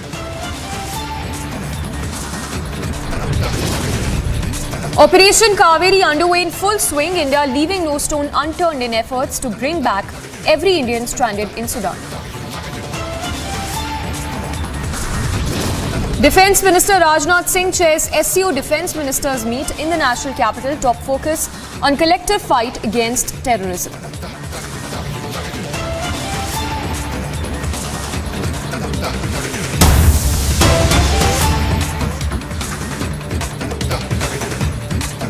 All right, we start with the big news break that's coming in from Maharashtra in the Jiah Khan death case. They're given to understand that the court is likely to deliver verdict at 12 p.m. The matter has been kept back as Jiah Khan as well as a lawyer are not present in the court as we speak. So stand by for that big verdict. After almost a decade, Special Central Bureau of Investigation Court in Mumbai would be giving its verdict at 12 p.m. in connection with the death of actor Jiah Khan. Remember, the actor was found dead at her residence in Mumbai's Juhu area on 3rd of June in 2013. So the court would be pronouncing its order at 12 p.m. today. And just to give you the background of the timeline in this case, it was on 3rd of June in 2013 when Jiah Khan was found dead at her residence, and since then a lot of allegations, counter allegations that have been made in this case. We're given to understand that the case would be heard by the, in fact the verdict would be given by the court at 12 p.m. this afternoon. Remember, it was on 3rd of June that Jiah Khan was found dead based on a letter that was also seized just 7 days later, which was purportedly written by Jiah Khan. The police had booked actor Suraj Pancholi under sections including 306, which is abetment to suicide, and had later arrested him. In October that same year, in 2013, Rabia, the mother of Jiah Khan, had moved to Bombay High Court seeking a CBI probe into this case while alleging that her daughter had been murdered. Jia's mother had also claimed that her daughter was in an abusive relationship with Suraj Pancholi. So a big allegation that was made, Rabia Khan, back in 2013, that her daughter was physically tortured by Suraj Pancholi. Listen in to a reaction that's also come in from the advocate in this case. See, the prosecution has examined 22 witnesses. Total 22 witnesses examined हुए थे. अभी final arguments हो चुके हैं. Honourable court ने आज judgement के लिए रखा है. तो 313 में उन्होंने क्या बोला और व्हाट इज द जजमेंट, ये आधे घंटे में पता चलेगा. Then we will give a bite. So stand by for that verdict. After almost a decade, the CBI court would be pronouncing its order. After 10 years, remember, Jiah Khan was found dead at her residence in Mumbai. On 3rd of June, later a note was also recovered, which was purportedly written by Jiah Khan, and that allegation also that came in from Jiah Khan's mother, which stated that her daughter was in an abusive relationship with actor Suraj Pancholi. In fact, Jiah Khan's mother had also claimed that her daughter was in an abusive relationship with Suraj Pancholi, and that Suraj and Jiah had allegedly started dating in 2012 in the month of September, and it was later on the order of the Bombay High Court that the CBI had taken over the probe from the Maharasthra police in 2014 in the month of July. Later, we're given to understand Suraj Pancholi was charged on the basis of a 6-page letter that was purportedly written by Jiah that was recovered by the Mumbai police on 10th of June in 2013. The CBI in this case had claimed that the suicide note narrated her relationship, physical abuse and the mental and physical torture that Jiah Khan allegedly went through while she was in a relationship with Suraj Pancholi.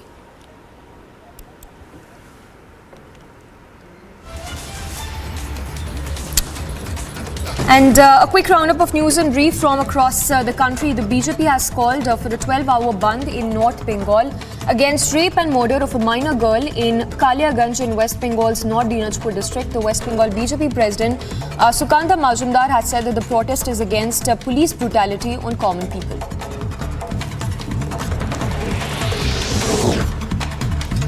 A BJP worker in Varuna of Karnataka, identified as Nagesh, allegedly was beaten up by kin of Siddaramaiah while he was campaigning for the BJP in poll-bound Karnataka.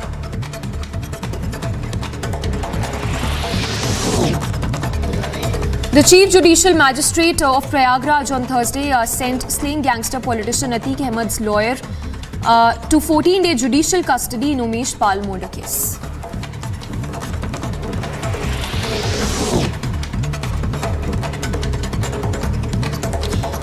In a bid to boost radio connectivity in the country, Prime Minister Modi inaugurated 91 FM transmitters of 100 watts capacity. Delhi Rouse Avenue Court deferred the pronouncement of the order on the bail of former Deputy Chief Minister Manish Sisodia in the liquor policy case.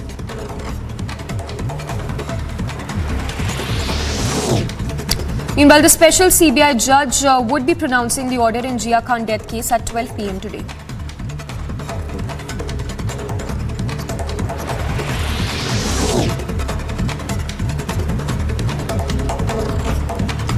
Special CBI judge would be pronouncing order in the Jiah Khan death case after almost 10 years. In news from Manipur, where a violent mob set fire to an open gym constructed at a location which was to be inaugurated by Chief Minister Byron Singh.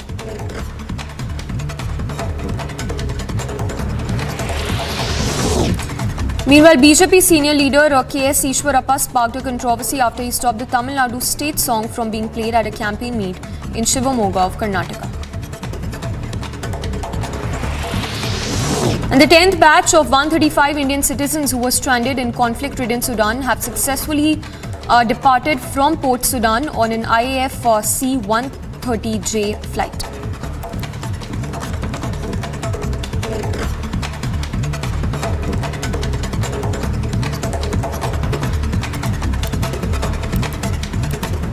And the political rhetoric in the state of Karnataka touched a new low after Mallikarjun Kharge, the Congress chief, hurled abuses at the Prime Minister once again. Remember, in poll-bound Karnataka, Mallikarjun Kharge, while addressing a rally, had called the Prime Minister a poisonous snake. Later, he was of course forced to retract that statement and even rendered an apology after facing that massive backlash. Meanwhile, the incumbent Chief Minister of Karnataka, Bommai, has hit out at Mallikarjun Kharge for the remarks that he had made earlier. In fact, the former Chief Minister of Karnataka has also hit out at Mallikarjun Kharge for the abuses that Kharge has used. Listen in to that reaction that's coming from the former Karnataka Chief Minister B.S. Yediyurappa, who says that nobody will forgive Mallikarjun Kharge and that people will not forgive Kharge for using such remarks and that he should apologize for those remarks. I never expected such a statement. Being a Congress All India President, nobody will forgive him. And first time being a All India Congress President, such a statement will not good taste and people will not forget. I will ask him to apologize for this statement.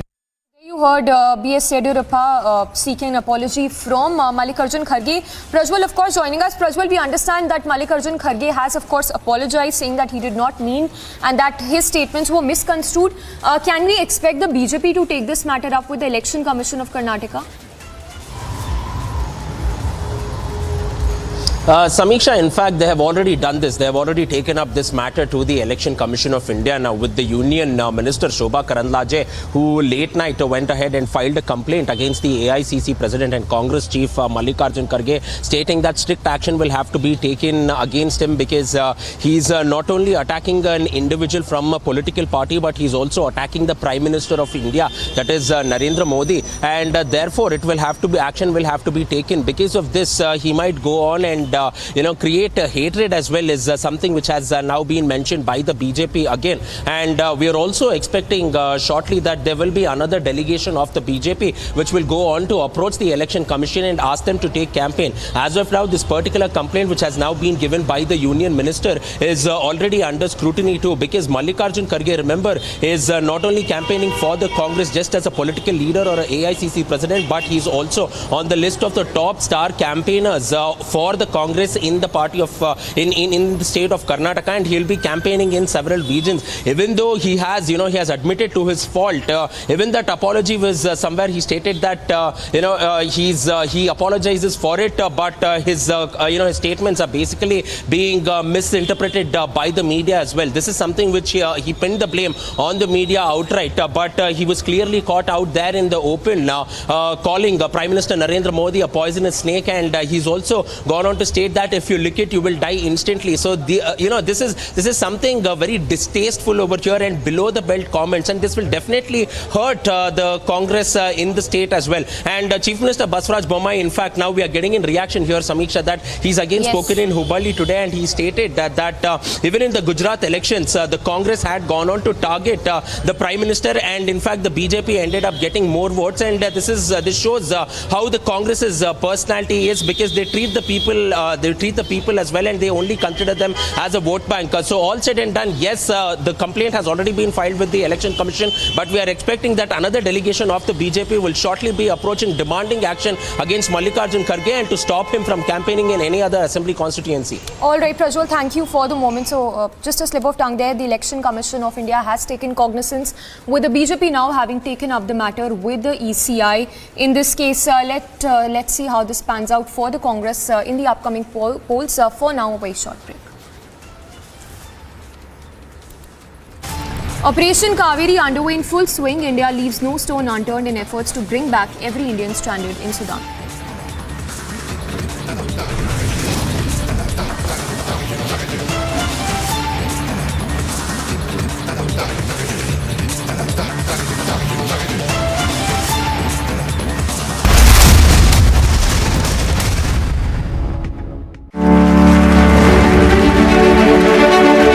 साथियों, आज देश में जो बदलाव आ रहा है उसकी दिशा क्या है, इसको मापने का एक तरीका है अर्थव्यवस्था के विकास और विस्तार की गति। भारत को $1 ट्रिलियन की अर्थव्यवस्था बनने में लगभग 60 साल लगे। 2014 तक हम लोग किसी तरह $2 ट्रिलियन के मार्ग तक पहुंच पाए, यानी 7 दशक में $2 ट्रिलियन की अर्थव्यवस्था। लेकिन आज हमारी सरकार के 9 वर्ष बाद भारत आज लगभग $3.5 ट्रिलियन इकोनॉमी वाला देश है।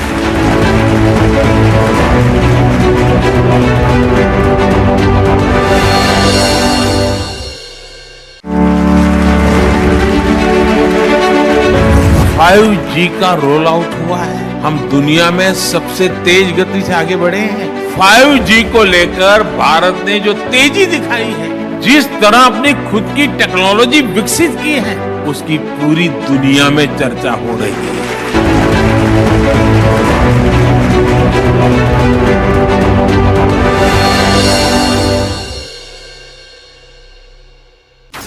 हमने सत्ता के माइंडसेट को भी बदला, हम सेवा का माइंडसेट लेकर आए। हमने गरीब कल्याण को अपना माध्यम बनाया। हमने तुष्टीकरण नहीं, संतुष्टीकरण को अपना आधार बनाया।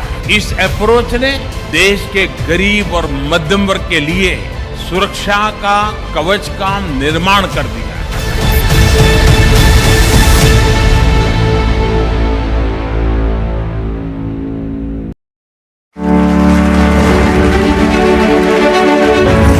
भ्रष्टाचारियों का कितना भी बड़ा गठजोड़ क्यों बना ले, सारे भ्रष्टाचारी एक ही मंच पे आ जाए, सारे परिवारवादी एक ही जगह पे आ जाए, लेकिन मोदी अपने रास्ते से लौटने वाला नहीं। भ्रष्टाचार और परिवारवाद के खिलाफ मेरी लड़ाई जारी रहेगी दोस्तों, और मैं देश को इन चीजों से मुक्त कराने के लिए प्रण लेकर के निकला हुआ इंसान हूँ।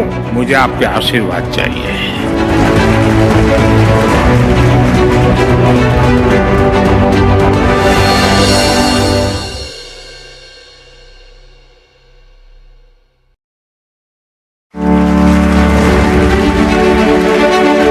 कुछ लोगों को मोदी से इतनी परेशानी क्यों है, और आज इसकी वजह मैं भी रिपब्लिक टीवी के दर्शकों को बताना चाहता हूँ। ये जो नाराजगी दिख रही है ना, ये जो बवाल हो रहा है, वो इसलिए है क्योंकि कुछ लोगों की काली कमाई के रास्ते मोदी ने हमेशा हमेशा के लिए बंद कर दिए।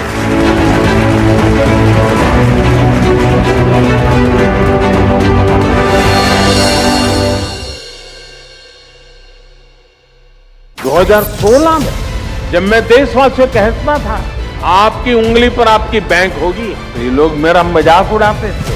मोदी जी बताइए, गरीब आलू टमाटर डिजिटली कैसे खरीदेगा? आज आप देखिए, आपकी फिल्म सिटी में भी चाय की दुकान से लेकर लिट्टी चोखे के ठेले तक डिजिटल पेमेंट हो रहा है या नहीं?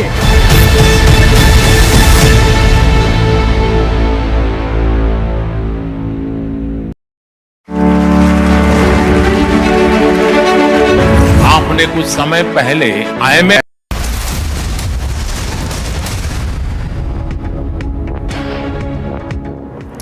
Alright, right, moving on to news from West Bengal, where the Bharatiya Janata Party has called for a 12-hour protest in North Bengal to protest against the alleged police brutality in the state. Now, the shutdown has been called following the death of BJP worker in Bengal's Dinajpur district. The BJP has alleged that the worker was killed in police firing. So, the Bengal government there in the eye of storm. Let's go across to Bhaskar Basu, who's joining us live from the protest location. Bhaskar, we understand that vehicles have been vandalized at some places, including in Cooch Behar. Who are behind these incidents, and what exactly has been happening in the state of West Bengal?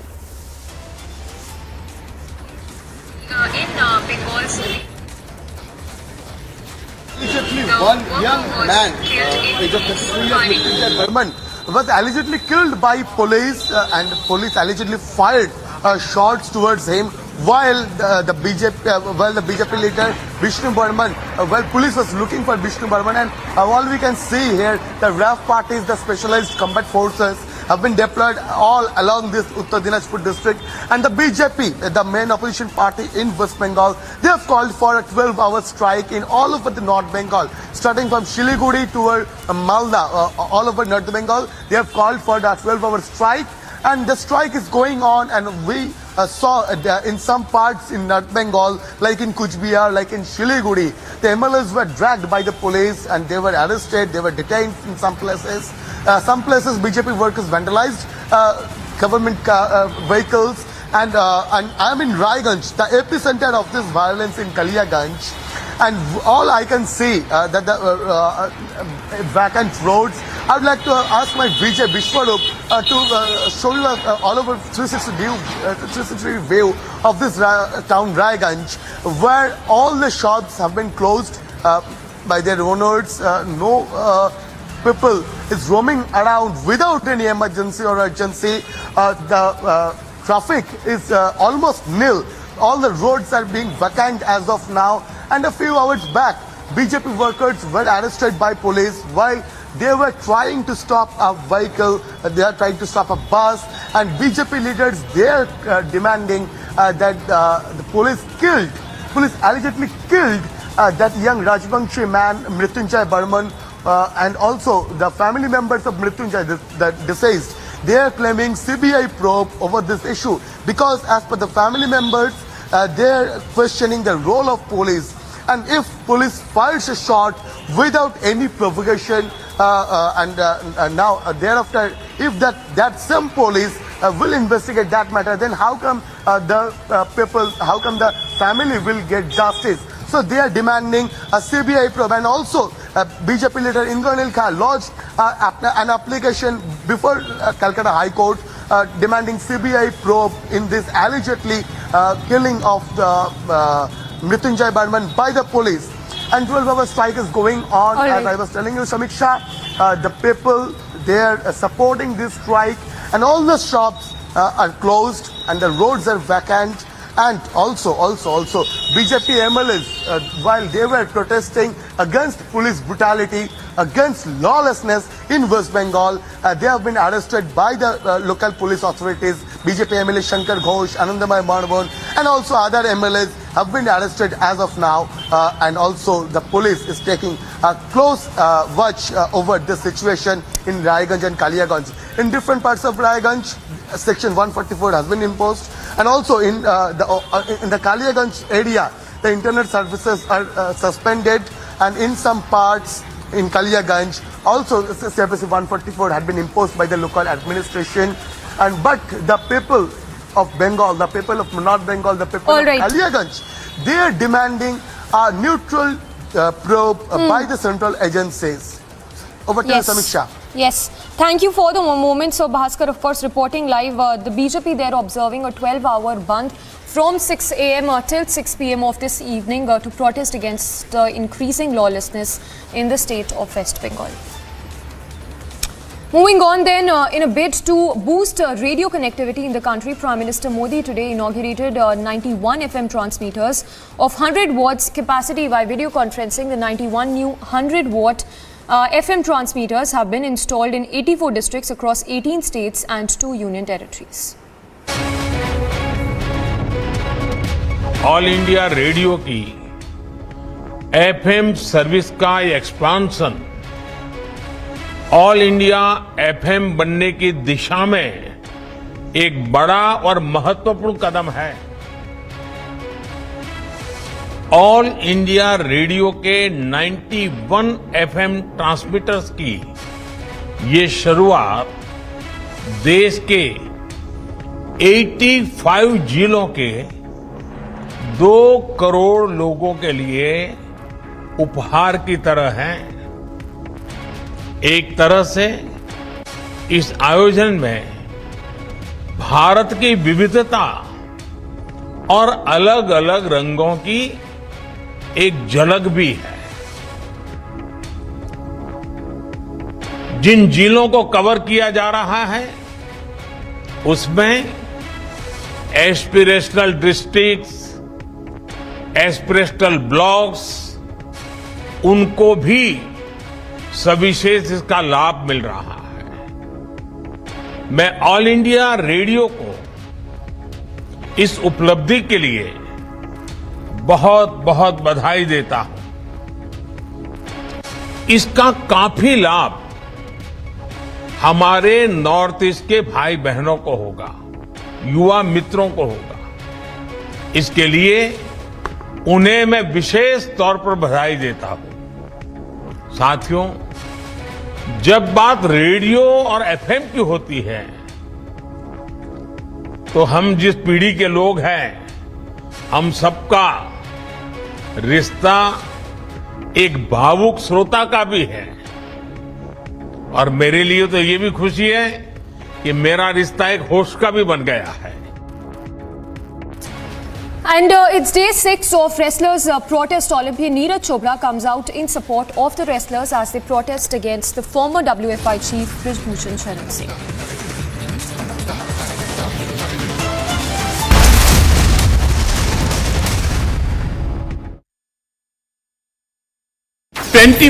से पहले मनरेगा को लेकर कितनी शिकायतें रहती थी। कई जगहों पर तो एक दिन के काम के बदले 30 दिन तक की हाजिरी दिखाई जा रही है, यानी पैसा कोई और हजम कर रहा था। इसमें किसका नुकसान हो रहा था? गरीब का, मजदूर का।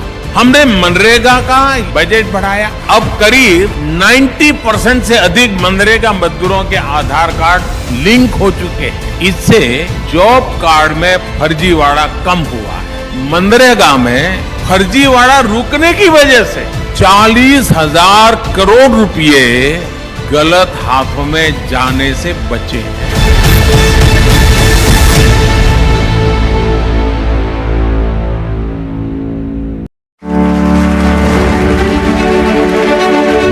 अब जो मैं बताने जा रहा हूं वो जानकर रिपब्लिक टीवी के दर्शकों को भी जरूर अच्छा लगेगा। आपको याद होगा 2019 में इसी रिपब्लिक समिट में मैंने कहा था कि पीएम आवास योजना के तहत हमने 5 साल में 1.5 करोड़ परिवारों को घर दिया है।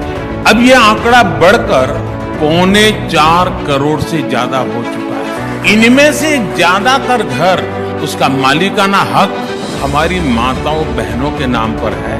करोड़ों गरीब बहनें, मैं आज बड़े संतोष से कहता हूं, लखपति दीदी बनी।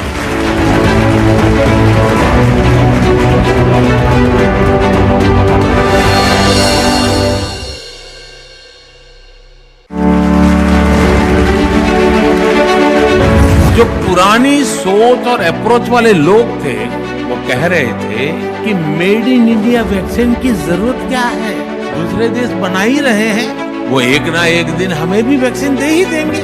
लेकिन संकट की घड़ी में भारत ने आत्मनिर्भरता का रास्ता चुना और परिणाम हमारे सामने है। बहुत बड़ा पॉलिटिकल कैपिटल मैंने रिस्क पे लगाया था दोस्तों, सिर्फ और सिर्फ मेरे देश के लिए।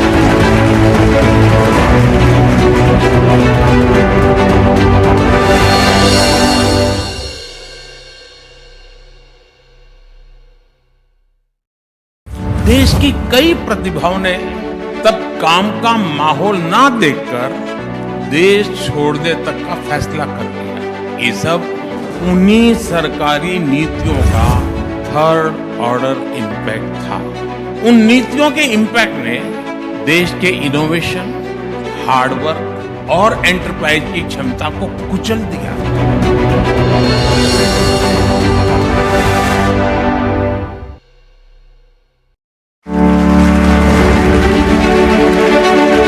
साथियों, आज देश में जो बदलाव आ रहा है उसकी दिशा क्या है, इसको मापने का एक तरीका है अर्थव्यवस्था के विकास और विस्तार की गति।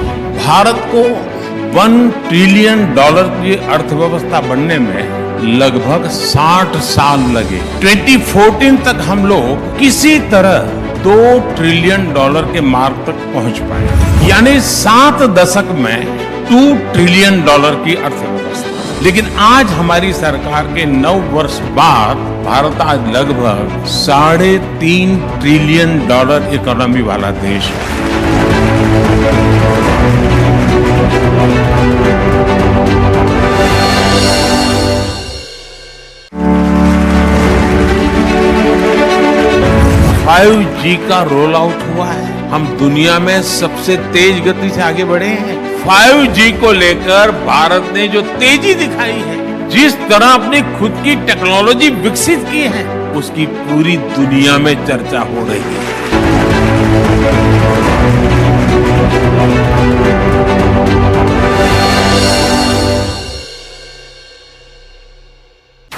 हमने सत्ता के माइंडसेट को भी बदला। हम सेवा का माइंडसेट लेकर आए। हमने गरीब कल्याण को अपना माध्यम बनाया। हमने तुष्टीकरण नहीं, संतुष्टीकरण को अपना आधार बनाया। इस अप्रोच ने देश के गरीब और मध्यम वर्ग के लिए सुरक्षा,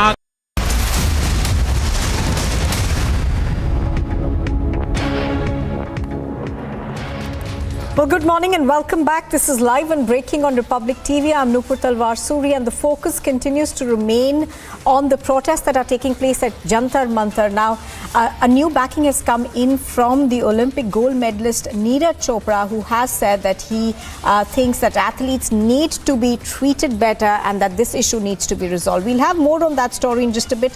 The headlines at 11:30. The CBI court is to deliver its verdict in the 2013 Jiah Khan death case. It is D-Day for actor Suraj Pancholi.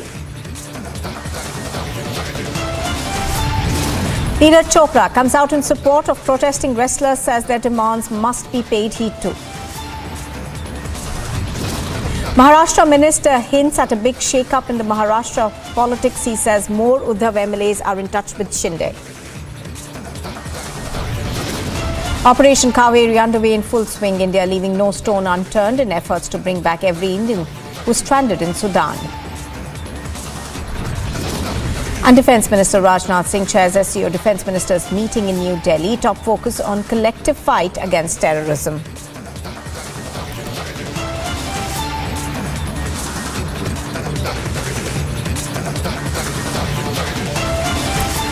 Well, as yet another day of wrestlers' protest continues in the national capital, the Olympic gold medalist Neeraj Chopra has backed protesting wrestlers. He tweeted in their support, saying that it hurts to see athletes on the streets.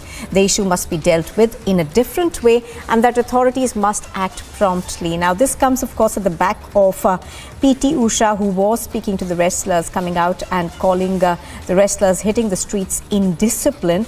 On the other side, of course, we have seen the fact that the Supreme Court will be looking into the matter today.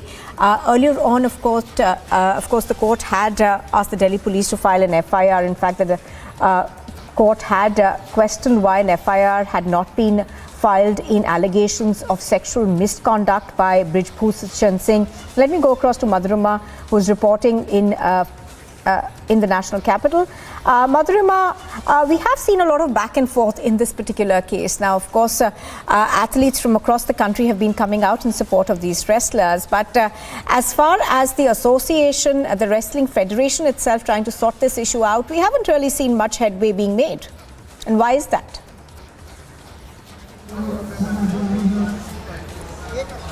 Well, it's absolutely Nupur, because as far as the Wrestling Federation is concerned, they are all awaiting the Supreme Court order. We've tried to speak to Brij Bhushan Singh as well, but his men say that till the time the court says or delivers any kind of verdict or direction, they will not speak. I'll take you to the visuals over here as I speak, and as you can see that a lot of support has poured in here at Jantar Mantar for the wrestlers who continue to protest.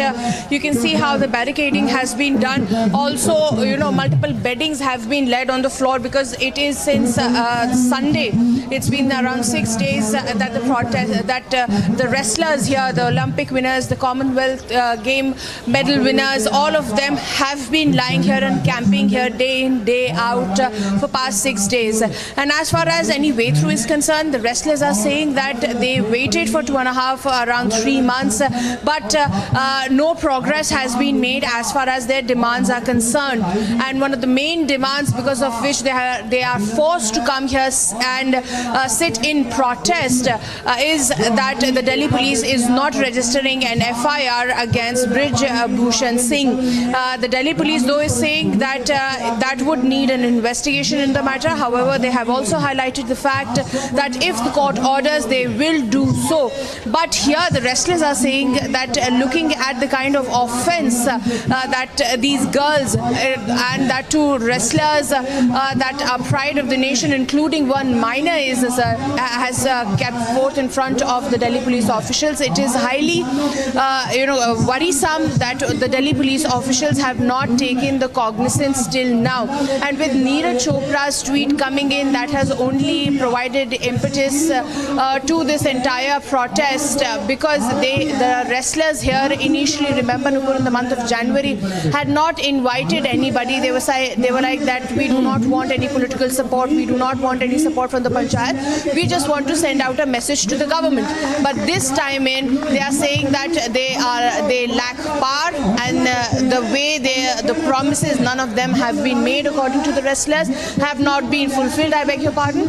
So it is on the government side now, and now they're saying that they're inviting everybody, and they're inviting maximum support here at Jantar Mantar. Now all eyes on the court, Supreme Court, Nupur, where this matter will be heard, and we'll see that if this entire case makes a way ahead or not.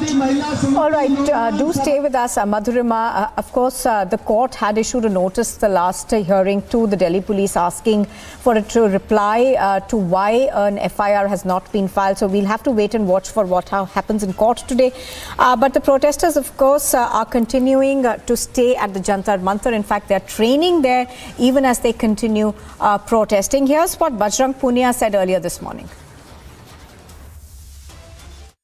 देखिए, मैं धन्यवाद बोलता हूँ, क्योंकि ये एक कुश्ती की लड़ाई नहीं है, ये भारत की सभी उन खिलाड़ियों की लड़ाई है जो आज सभी इकट्ठा होकर लड़ सकते हैं, क्योंकि भारत की बेटियों का शोषण किया जा रहा है, खेल का शोषण किया जा रहा है। अगर आज हम इकट्ठा होकर नहीं लड़े तो ऐसे लोग आगे आते रहेंगे और भारत की बेटियों का और भारत के खेल का ऐसे ही शोषण करते रहेंगे। ये बताइए कि आज सुप्रीम कोर्ट में इस मामले को लेकर सुनवाई है, कितनी उम्मीद आपको? देखिए, हमें उच्चतम न्यायालय से पूरी उम्मीदें हैं, क्योंकि हमने चंद्रचूड़ सर के बारे में जितना भी सुना है कि वो हमेशा सच्चाई के साथ खड़े रहते हैं, जितना भी हमने सुना उनके बारे में, तो हमें पूरी उम्मीद है कि वो हमारे साथ न्याय करेंगे। ने कल जो बयान दिया पीटी उषा जी ने, उसके बयान को देखिए, बिल्कुल बुरा लगता है, क्योंकि वो एक खुद अच्छे खिलाड़ी रहे हैं, हमारे आइकॉन हैं, और उसके बाद भी वो ऐसी चीज़ें खुद महिला होकर महिला खिलाड़ियों के बारे में बोल रही हैं, और वो अनुशासनहीनता का बता रहे हैं कि भाई वो बैठे अनुशासनहीन है। मैं आपसे पूछना चाहता हूं मैडम कि आप ये बताइए कि जब आपकी एकेडमी और आपका स्कूल वो तोड़ा जा रहा था, तब आप ट्वीट कर रहे थे, तब देश की गरिमा को कोई आँच नहीं आ रही थी, जब भी तो देश की गरिमा पे आँच आ रही थी, जब कोई अनुशासन की बात नहीं थी। जब आपके पास तो पावर है, जब आपके साथ ऐसा हो सकता है, तो हमारे पास तो कोई पावर भी नहीं है, हमारे पास तो जो देश की जनता वही हमारी ताकत है।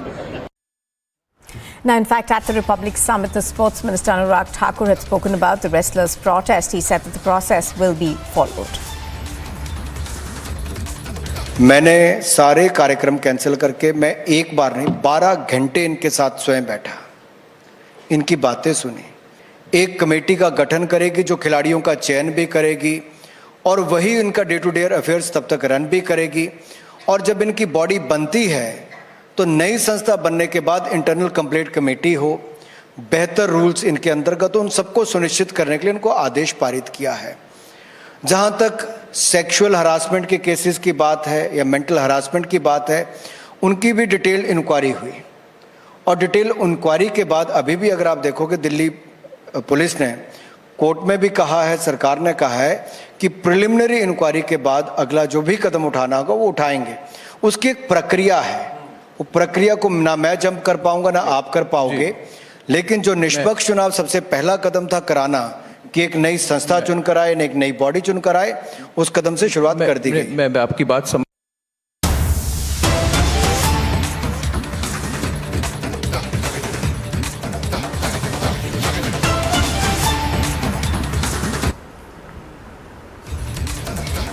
Now, the Karnataka Chief Minister has hit out at the Congress party over abuse politics. He says that people will teach the Congress a lesson for abusing the Prime Minister. Do remember that this is the controversy that broke out over Mallikarjun Kharge's remark where he had spoken about a poisonous snake. Of course, thereafter he did come out and say that it wasn't aimed at the Prime Minister. However, he also said that if it has hurt people's sentiments, I apologize for it. But Baswaraj Bommai over there saying that the people of Karnataka will teach a lesson to the Congress party over this abuse for the Prime Minister. Let's listen in to the comment that was made by Baswaraj Bommai.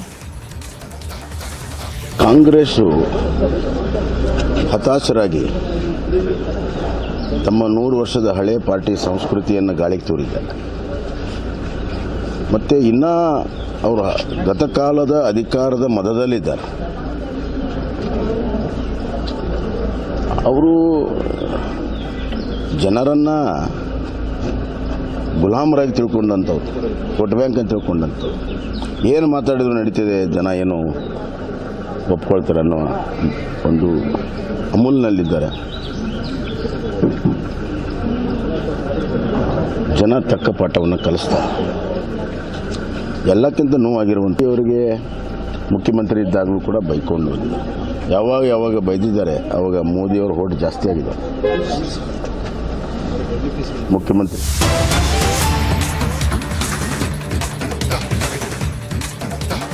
अधिक स्वागत करते हैं party के अंदर और मेरे लिए व्यक्तिगत तौर पे भी खुशी का क्षण है क्योंकि अजय आलोक जी मेरे अच्छे मित्र भी हैं, तो उनका बहुत बहुत स्वागत है पार्टी के अंदर। आप सब जानते हैं जनता दल यू में आप प्रवक्ता रहे और टेलीविज़न चैनल्स में राजनीतिक विश्लेषक के रूप में लगातार आप लोग देखते ही हैं। बहुत ही प्रखर नेता हैं हमारे बिहार के, हम उनका स्वागत करते हैं। इस उपलक्ष्य में हम लोगों के मध्य भारतीय जनता पार्टी के वरिष्ठ नेता, भारत सरकार में मंत्री माननीय अश्विनी वैष्णव जी हम लोगों के मध्य हैं। भारतीय जनता पार्टी के राष्ट्रीय प्रवक्ता श्री गौरव भाटिया जी और श्री जफर इस्लाम जी हम लोगों के मध्य हैं। मैं अश्विनी वैष्णव जी से आग्रह करूंगा कि अजय आलोक जी को पार्टी की सदस्यता की पर्ची देकर उनका स्वागत करें। स्वागत है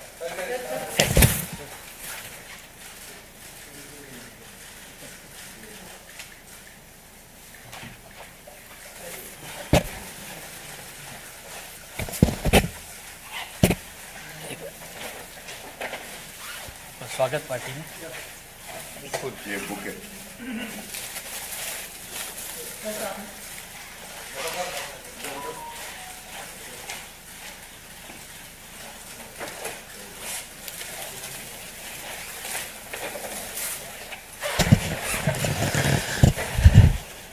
आदरणीय अश्विनी वैष्णव जी से आग्रह है कि इस अवसर पर मीडिया के साथियों को संबोधित करें। आप सबने टीवी चैनल्स पे आलोक जी को एक प्रखर चिंतक के रूप में देखा है। बहुत ही शार्प एनालिसिस होता है इनका, लंबी राजनीतिक पारी है, बहुत लंबे समय से एक एक्टिव पॉलिटिक्स में रहे, 2005 से लेकर आज तक बहुत अच्छा कंट्रीब्यूशन इनका रहा है समाज में, चिंतन में, विकास की जो थॉट प्रोसेस है उसमें। तो आज अजय आलोक जी का बहुत हम स्वागत करते हैं। भारतीय जनता पार्टी में हमेशा जो हमारी विचारधारा के साथ जुड़ के काम करना चाहे, जो राष्ट्र के प्रति समर्पित हो, जो राष्ट्र प्रथम सदैव प्रथम की भावना को ही अपनी भावना माने, जो गरीबों के लिए अपने जीवन को सर्वस्व करने के लिए तैयार रहे और जो विकास को अपनी ज़िंदगी की यात्रा माने, ऐसे सभी साथियों का हमेशा स्वागत रहता है। साथियों, अजय जी डॉक्टर हैं, क्वालिफाइड डॉक्टर हैं। बहुत अच्छा है कि एक प्रोफेशनल हमारे साथ जुड़ रहे हैं।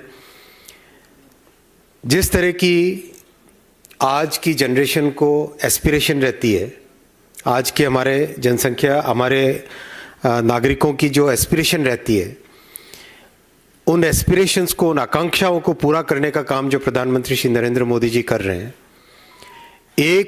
एक फील्ड में नए डेवलपमेंट्स, नई विकास की सोच, एक नया थॉट प्रोसेस, एक नया माइंडसेट लेके आ रहे हैं। उसमें, उसी जर्नी में डॉक्टर साहब आपका स्वागत है। भारतीय जनता पार्टी में आपका कंट्रीब्यूशन हमेशा वैल्यूएबल रहेगा और समाज की सेवा की जो आपने जर्नी अब तक की है, उसमें एक ये महत्वपूर्ण पड़ाव रहेगा। धन्यवाद आदरणीय अश्विनी वैष्णव जी। अब मैं डॉक्टर अजय आलोक जी से आग्रह करता हूं कि मीडिया के साथियों को संबोधित करें।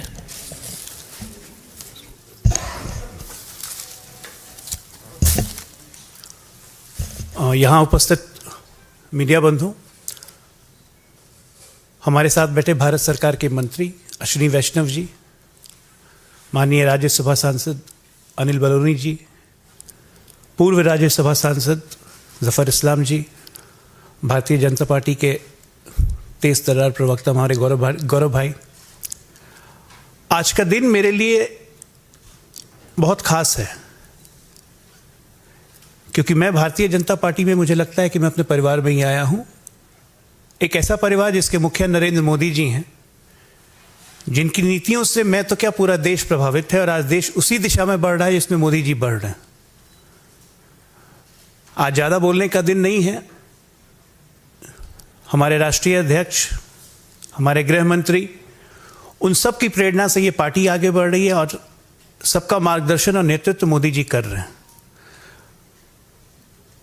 अश्विनी जी ने पहले ही काफ़ी कुछ बता दिया है कि इस पार्टी का मोटो क्या है, समर्पण किसके प्रति है, गरीबों के प्रति है, काम किसके प्रति करना है, वंचितों के प्रति करना है, सोच किसकी है, मोदी जी की सोच है।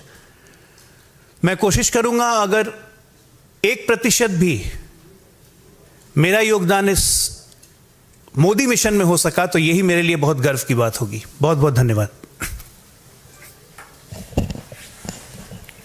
आनंद पांडे जी, आप कुछ बोल रहे हैं? सर एक सवाल था कि हम लोगों ने देखा कि कैसे दिल्ली के मुख्यमंत्री के घर में उसमें करोड़ों खर्च किए गए, उसको और आलिशान बनाने के कुछ नए डॉक्यूमेंट्स हैं जिसमें ये पता चला है कि उनके घर के जो सरकारी आवास, उसके अगल बगल कुछ बंगलों को, घरों को छोड़कर उसको विस्तारित करने की योजना है और मकसद ये है कि उसको जैसे लोक कल्याण मार्ग में प्रधानमंत्री का निवास है वैसा सीएम के आवास को बनाया जा सके। साथियों, जिस तरह से देश को केजरीवाल जी ने एक तरीके से धोखा दिया है, उन्होंने जो कुछ भी कहा उसका विपरीत किया, तो कोई बड़ी आश्चर्य की बात नहीं है कि वो अपनी इच्छाएं जो उनकी है उनको पूरी करने के लिए किसी भी नियम को, किसी भी कानून को, किसी भी प्रॉपर्टी को वो तोड़ सकते हैं। ऐसा उनका, आज की जनता उनको, उनकी सच्चाई जान गई है। आज जन जन में एक क्लैरिटी आ गई है कि किस तरह से दिखावा कुछ और था, रियलिटी कुछ और है। सर एक और जिस तरह से मल्लिकार्जुन खड़गे का बयान आया प्रधानमंत्री को लेकर। All right, so Ajay Alok, the former leader from the JDU over there joining the BJP, do remember that Ajay Alok was expelled from the JDU. ऐसे ऐसे शब्दों का प्रयोग किया, मौत के सौदागर। कांग्रेस के अंदर जिस तरह का कल्चर है, जो उनकी भावना है, जो उनकी नेगेटिव वे ऑफ थिंकिंग है, जो उनका माइंडसेट है, उस माइंडसेट को क्लियरली खड़गे जी ने अपने शब्दों में रखा देश लेकिन मोदी जी पे स्पष्ट विश्वास रखता है। हिंदुस्तान की राजनीति में कोई नेता ऐसा नहीं आया जिसकी इतनी स्ट्रांग मॉरल अथॉरिटी हो। अथॉरिटी बहुत लोगों की होती है साथियों, अथॉरिटी पॉलिटिकल अथॉरिटी होती है, ऑफिशियल अथॉरिटी होती है, मॉरल अथॉरिटी नरेंद्र मोदी जी की है। आज जन जन में जो विश्वास है मोदी जी के प्रति, वो एक कॉल देते हैं, लोग उसको फॉलो करते हैं। लोगों को विश्वास है कि ये व्यक्ति देश को सही राह पे ले जाने वाले नेता हैं। तो चाहे खड़गे जी कुछ भी बोलें, उनकी जुबान उनको मुबारक। राष्ट्र योग में, राष्ट्र के निर्माण के इस यज्ञ में मोदी जी और उनके सब अनुयायी हम सब चलते रहेंगे। All right, so that of course was Ashwini Vaishnav over there remarking over the comments that were made by Mallikarjun Kharge. Do remember that Mallikarjun Kharge's poisonous snake remark against the Prime Minister essentially has drawn sharp reactions from the BJP. We also saw a reaction that just came in from Baswaraj Bomai earlier. You are with Republic TV, and coming up next, Operation Kaveri is underway in full swing. India leaves no stone unturned in efforts to bring back stranded Indians. And Defence Minister Rajnath Singh chairs the SCO Defence Ministers meeting in the national capital.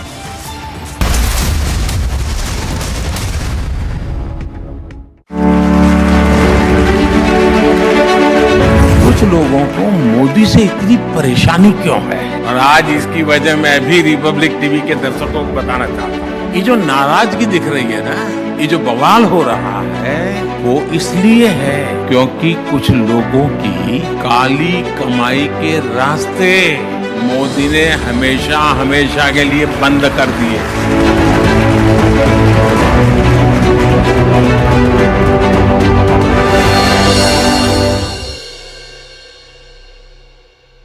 2016 में जब मैं देशवासियों कहता था आपकी उंगली पर आपकी बैंक होगी, तो ये लोग मेरा मजाक उड़ाते थे। मोदी जी बताइए, गरीब आलू टमाटर डिजिटली कैसे खरीदेगा? आज आप देखिए, आपकी फिल्म सिटी में भी चाय की दुकान से लेकर लिट्टी चोखे के ठेले तक डिजिटल पेमेंट हो रहा है या नहीं?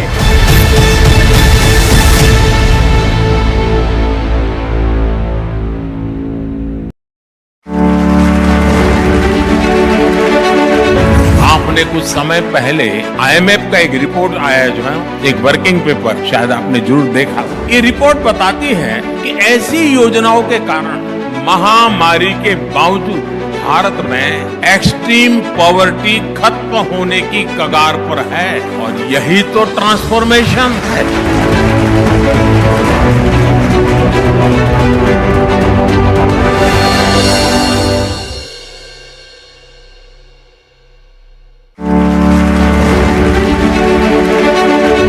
जब हर एक भारतीय की शक्ति लगेगी, हर एक भारतीय का परिश्रम लगेगा, तो विकसित भारत का सपना भी हम जल्द से जल्द पूरा कर पाएंगे। मुझे विश्वास है कि इसी भावना को रिपब्लिक नेटवर्क भी निरंतर सशक्त करता रहेगा। और अब तो अर्नब ने बता भी दिया है, वो ग्लोबली जा रहे हैं, भारत की आवाज को एक नई ताकत मिलेगी।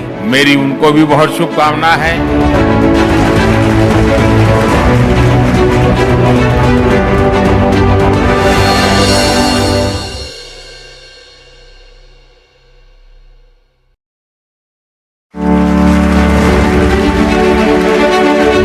इतना बड़ा काम ऐसे ही नहीं हुआ है, तो इसके लिए पहले आधार को संवैधानिक दर्जा दिया गया। 45 करोड़ से अधिक जनधन बैंक खाते मिशन मोड पर खोले गए। अभी तक 28 लाख करोड़ रुपए डीबीटी से करोड़ों लाभार्थियों तक पहुंचाए गए। डायरेक्ट बेनिफिट ट्रांसफर, कोई बिचौलिया नहीं, कोई कटकी कंपनी नहीं, कोई काली कमाई करने वाले लोग नहीं। और डीबीटी का सीधा सीधा मतलब है, डीबीटी यानी कमीशन बंद, लीकेज बंद। इस एक व्यवस्था से ही दर्जनों योजनाओं कार्यक्रमों में ट्रांसपेरेंसी आ गई।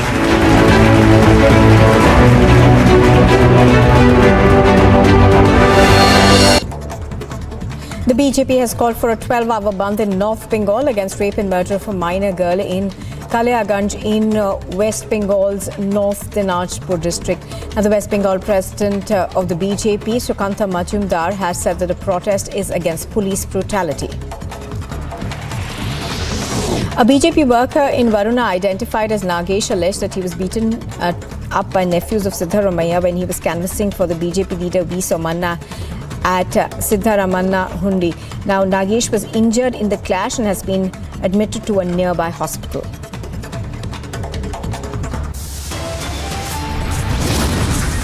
And still to come, a CBI court will be delivering its verdict in the 2013 Jiah Khan death case.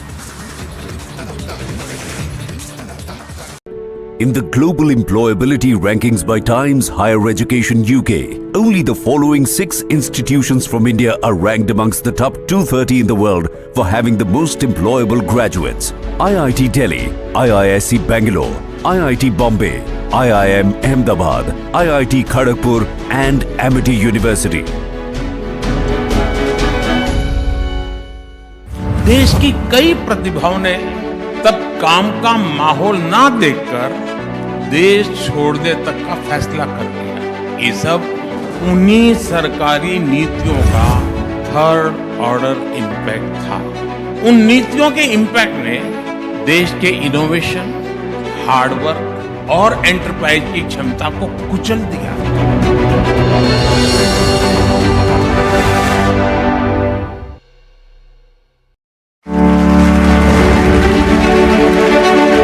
साथियों, आज देश में जो बदलाव आ रहा है उसकी दिशा क्या है, इसको मापने का एक तरीका है अर्थव्यवस्था के विकास और विस्तार की गति।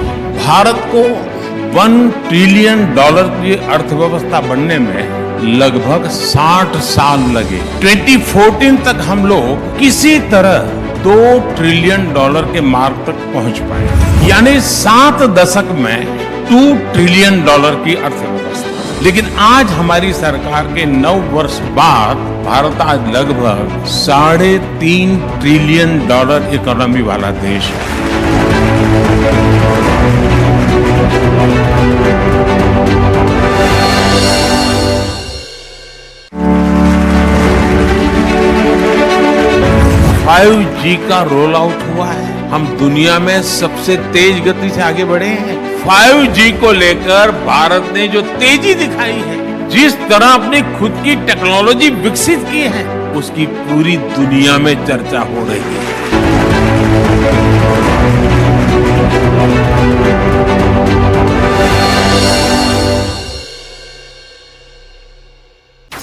हमने सत्ता के माइंडसेट को भी बदला। हम सेवा का माइंडसेट लेकर आए। हमने गरीब कल्याण को अपना माध्यम बनाया। हमने तुष्टीकरण नहीं, संतुष्टीकरण को अपना आधार बनाया। इस अप्रोच ने देश के गरीब और मध्यम वर्ग के लिए सुरक्षा का कवच का निर्माण कर दिया।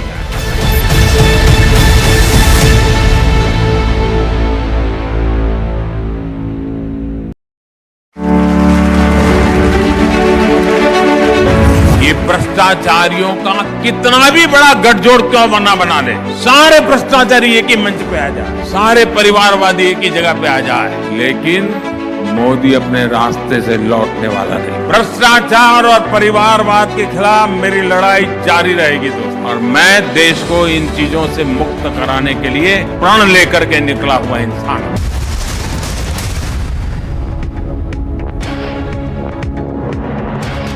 The CJM in Prayagraj on Thursday sent slain gangster politician Atiq Ahmed's lawyer Khan Saulat Hanif to 14 days of judicial custody in Umeshpal murder case.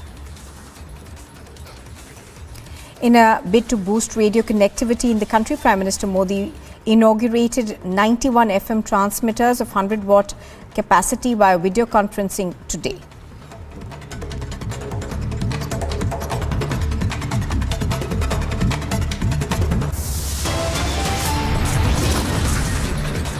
You are watching Republic TV, and still to come, we bring you the latest on the Jiah Khan death case that comes up in a CBI court today.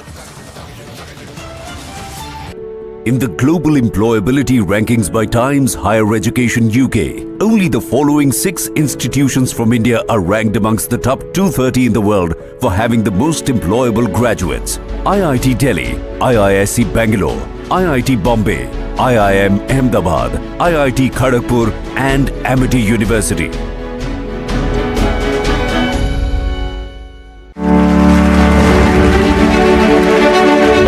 इतना बड़ा काम ऐसे ही नहीं हुआ है तो इसके लिए पहले आधार को संवैधानिक दर्जा दिया गया। 45 करोड़ से अधिक जनधन बैंक खाते मिशन मोड पर खोले गए। अभी तक 28 लाख करोड़ रुपए डीबीटी से करोड़ों लाभार्थियों तक पहुंचाए गए। डायरेक्ट बेनिफिट ट्रांसफर, कोई बिचौलिया नहीं, कोई कटकी कंपनी नहीं, कोई काली कमाई करने वाले लोग नहीं। और डीबीटी का सीधा सीधा मतलब है डीबीटी यानी कमीशन बंद, लीकेज बंद।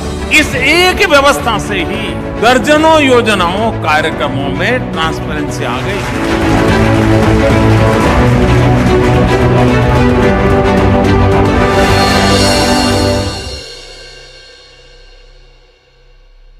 (2014) से पहले मनरेगा को लेकर कितनी शिकायतें रहती थी। कई जगहों पर तो एक दिन के काम के बदले 30 दिन तक की हाजिरी दिखाई जा रही है, यानी पैसा कोई और हजम कर रहा था। इसमें किसका नुकसान हो रहा था? गरीब का, मजदूर का। हमने मनरेगा का बजट बढ़ाया। अब करीब 90% से अधिक मनरेगा मजदूरों के आधार कार्ड लिंक हो चुके हैं। इससे जॉब कार्ड में फर्जीवाड़ा कम हुआ है। मनरेगा में फर्जीवाड़ा रुकने की वजह से 40,000 करोड़ रुपए गलत हाथों में जाने से बचे हैं।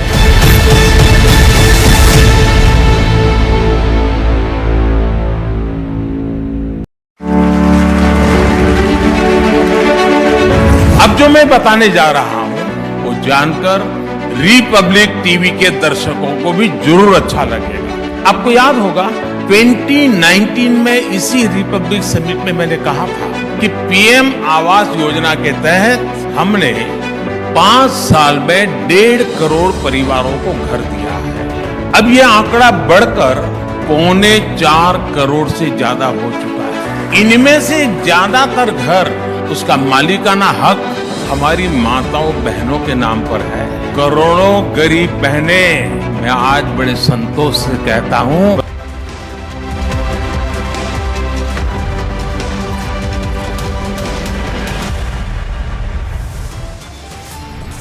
A CBI court is to pronounce its verdict in the probe against Suraj Pancholi in the Jiah Khan death case.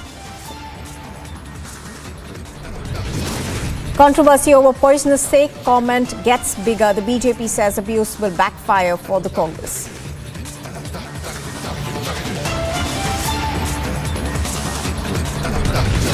The restless protest enters its 6th day. Gold medalist Neeraj Chopra comes out in support, seeks early resolution.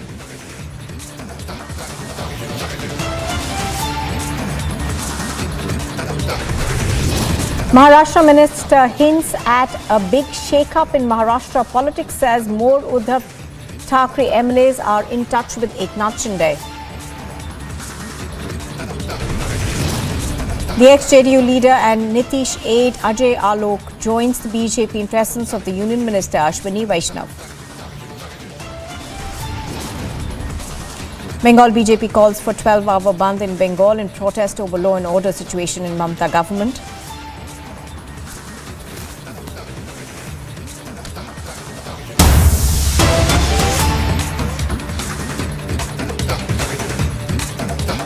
Well, after almost a decade, a special court of the CBI in Mumbai is likely to give its verdict in the death of actor Jiah Khan. Today, the actor was found dead at a residence in Mumbai on the 3rd of June in 2013.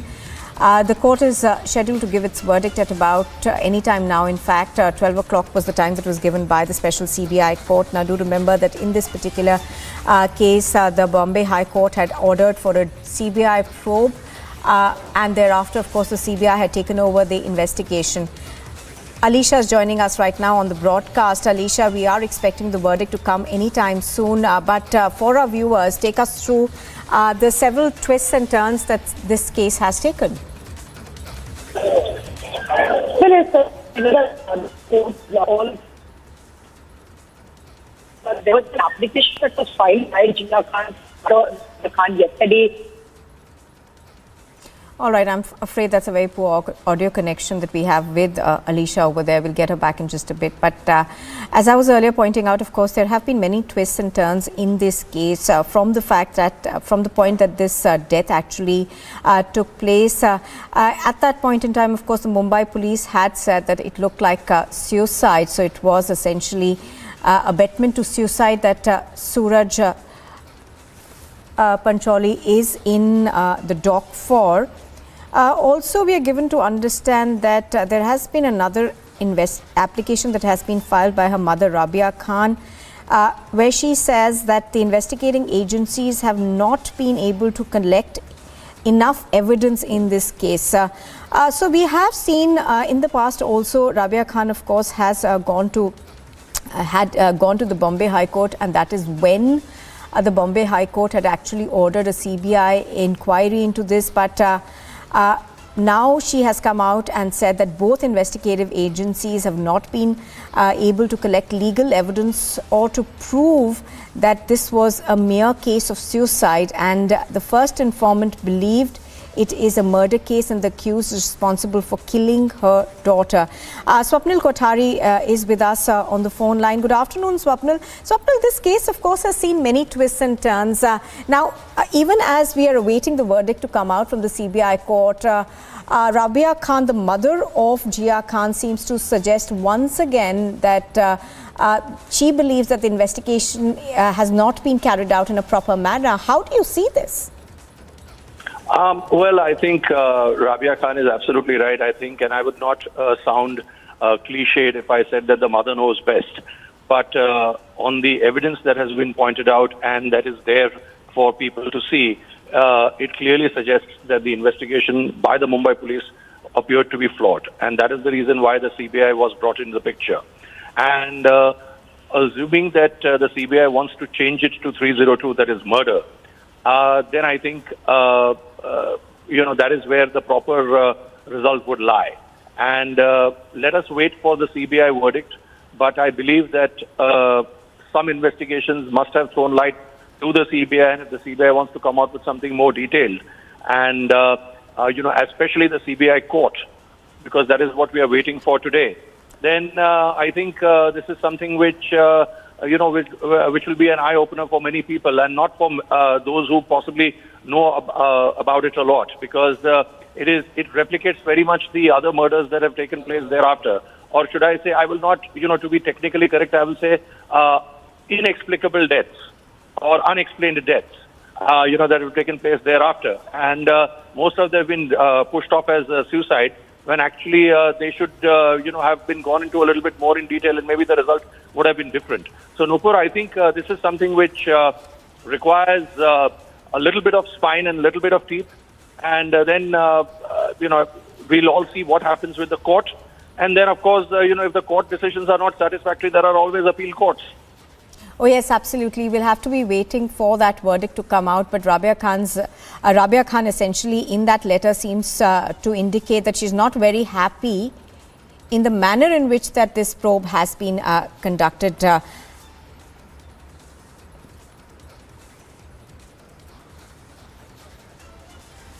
All right. Alicia also joining us. Swapnil, do stay with us. We'll come back to you in just a bit. Alicia, give us a sense of what's happening right now. Now, of course, we earlier saw the main accused in this case essentially go to court. We had pictures of Suraj Pancholi make his way to court. We are expecting the verdict to come out anytime soon now.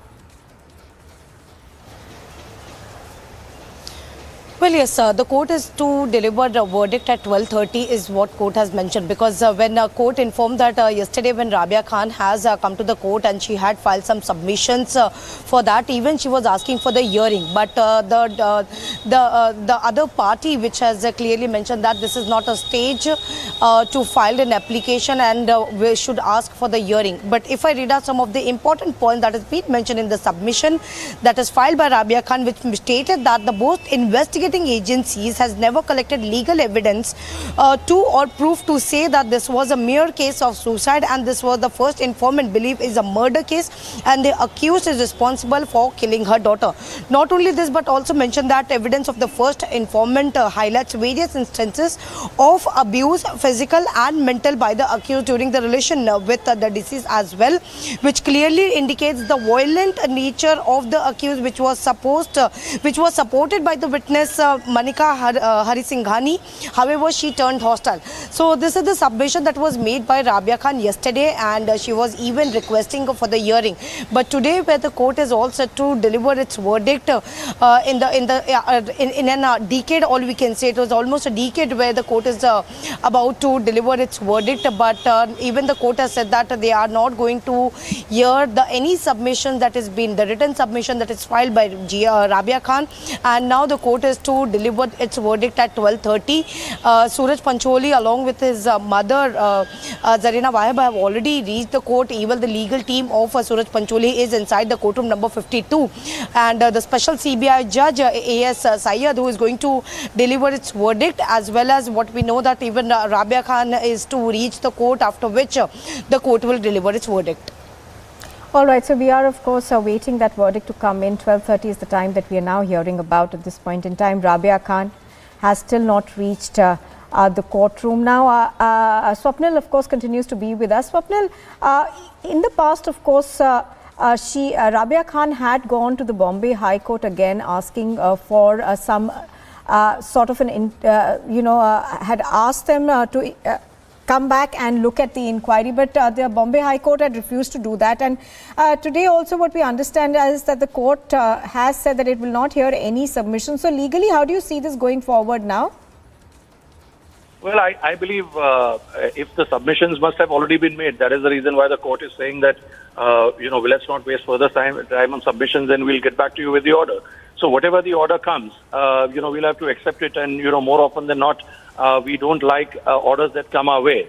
But that's the way the judicial system works, and every time that you cannot expect some things to go your way. But I believe in here, at least from what must have been presented or what must have been submitted, Rabia Khan would not be wrong in hoping for the best. So I believe, I would rather comment more on, when the verdict comes out rather than presume something, and say something, because that will be doing just injustice to not only Rabia Khan or even the other side, but even to the viewers of Republic TV.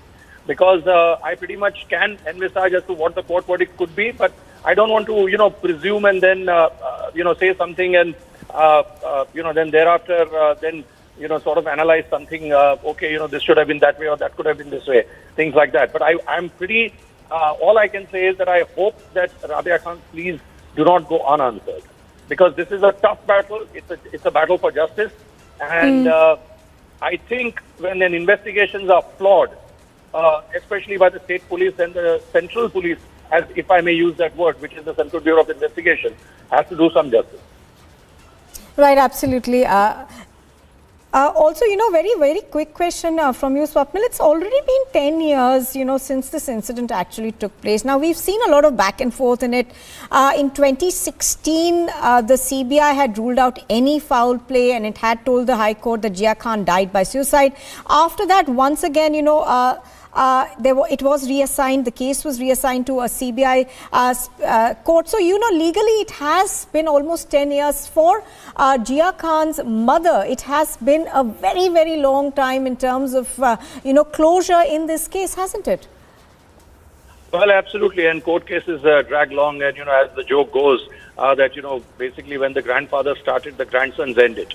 So, I hope this doesn't happen here. And, even if the CBI court had come out saying that it's an abetment to suicide and it's not a murder, I believe that if Jiah Khan's mother has given some new evidence to that effect within the interregnum period, then I believe the CBI needs to look at it a little bit more seriously. And I hope that, the CBI court does justice, as I said. Although it's a little, salty to, take back its own verdict or take back its own initial observation. But I believe people are mature, or agencies are mature enough to, say that, well, that was then and that was that officer or whatever it is. And it is now, and this is what the evidence has come to light. So we believe that it's otherwise. So let's hope. I can only hope for the best, and I'm there with you guys. So not to worry, but let's wait for the verdict. That's all I can say. Absolutely, Swapnil. For the moment, thank you. We'll come back to you once the verdict is out. I'm going to quickly go back across to Alicia on the ground. Alicia, there have been several twists and turns in this case. Now, what's very interesting, of course, is that in 2018, the special CBI court had rejected the plea for a further investigation into the case related to Suraj Pancholi. Then it went to the Sessions Court. The Sessions Court said we have no jurisdiction over a CBI inquiry. And then now it is with the special CBI court. So take our viewers through why this case has taken so long.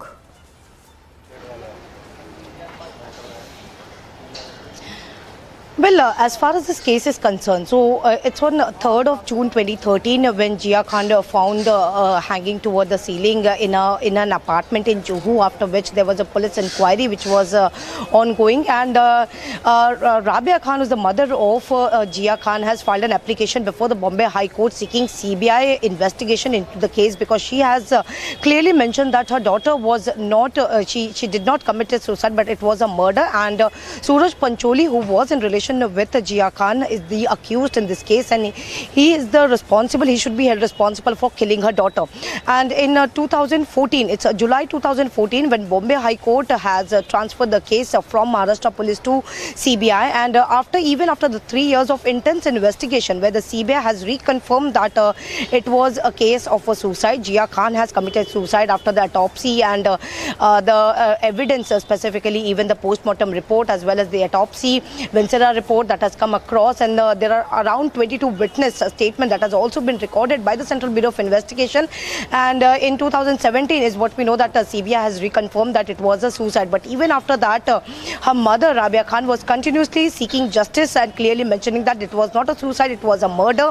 And she has also approached the Bombay High Court as well as the Suraj Pancholi has also mentioned that it was a false allegations and the baseless statement that has been made by her mother. Because what has been mentioned in the application that was given by Rabia Khan, stating that she was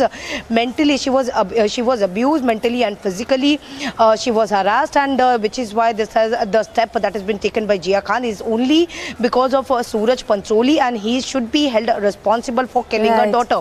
But it was the case that was a suicide that was continuously looking at her. But what we know in 2017 itself, where 306, that is abatement of suicide, that has been invoked in Suraj Pancholi. All right. Thank you very much for the moment, Alicia, for joining us. Alicia, of course, is reporting from outside the CBI court, where we are expecting a verdict to come in the Jiah Khan death case.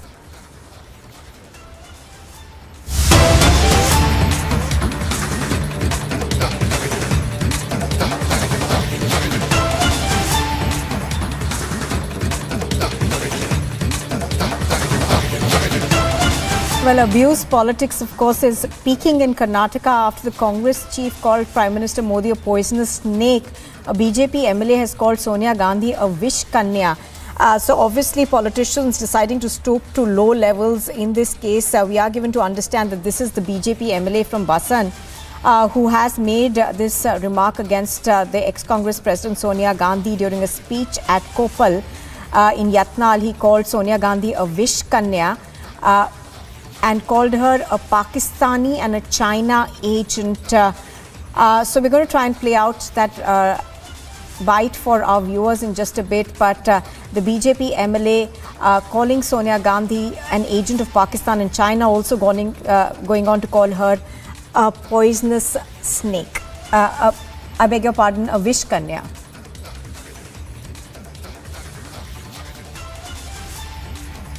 ಇಡೀ ಜಗತ್ತು ತಗೊಂಡದು.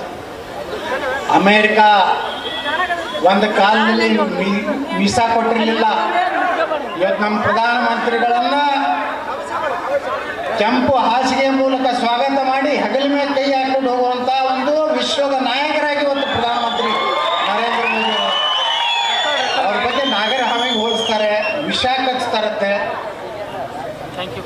ನಿಮ್ಮ party ನೀವೇನು ಯಾರ ಮ್ಯಾಗ ಕುಣಿಲಕತ್ತಿರಲ್ಲ. ಸೋನಿಯಾ ಗಾಂಧಿ ಏನು ವಿಷಕನ್ನೇ ನಂಗಾದ್ರೆ ಈ ದೇಶ ಹಾಳು ಮಾಡೋಣಂತ ಚೀನಾ ಮತ್ತು ಪಾಕಿಸ್ತಾನದ ಏಜೆಂಟ್ರಾಗಿ ಕೆಲಸ ಮಾಡುವಂಥ Sonia Gandhi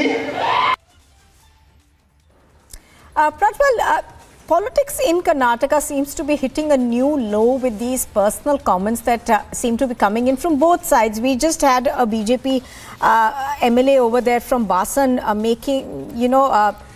speaking out against Sonia Gandhi, calling her a Vish Kanya, which essentially means a venomous woman.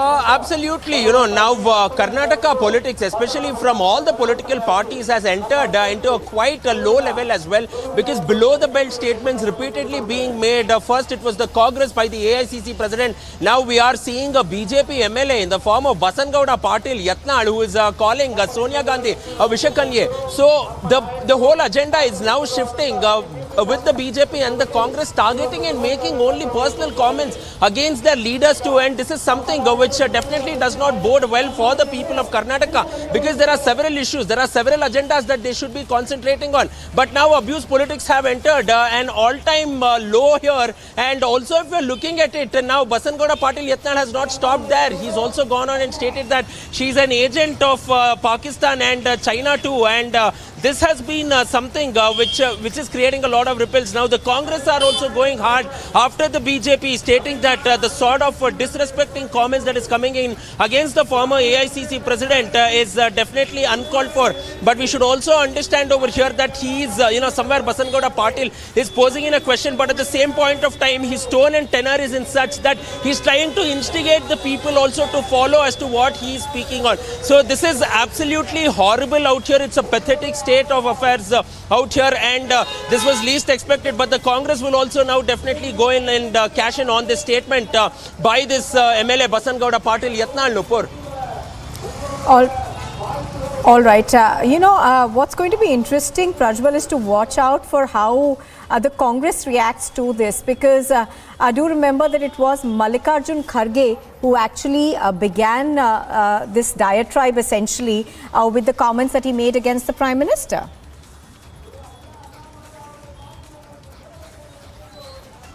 Absolutely. Mallikarjun Kharge was the one who started off, because somewhere Kharge stated that he will be the last person to be going out and making personal statements. But it started off from the Congress chief himself, who went ahead and made these statements. And also, Nupur, the Congress had been completely silent about this entire issue. They chose to keep silent, they chose to keep mum and did not respond. Neither the KPCC president nor Mr. Sidramaya, none of them have responded.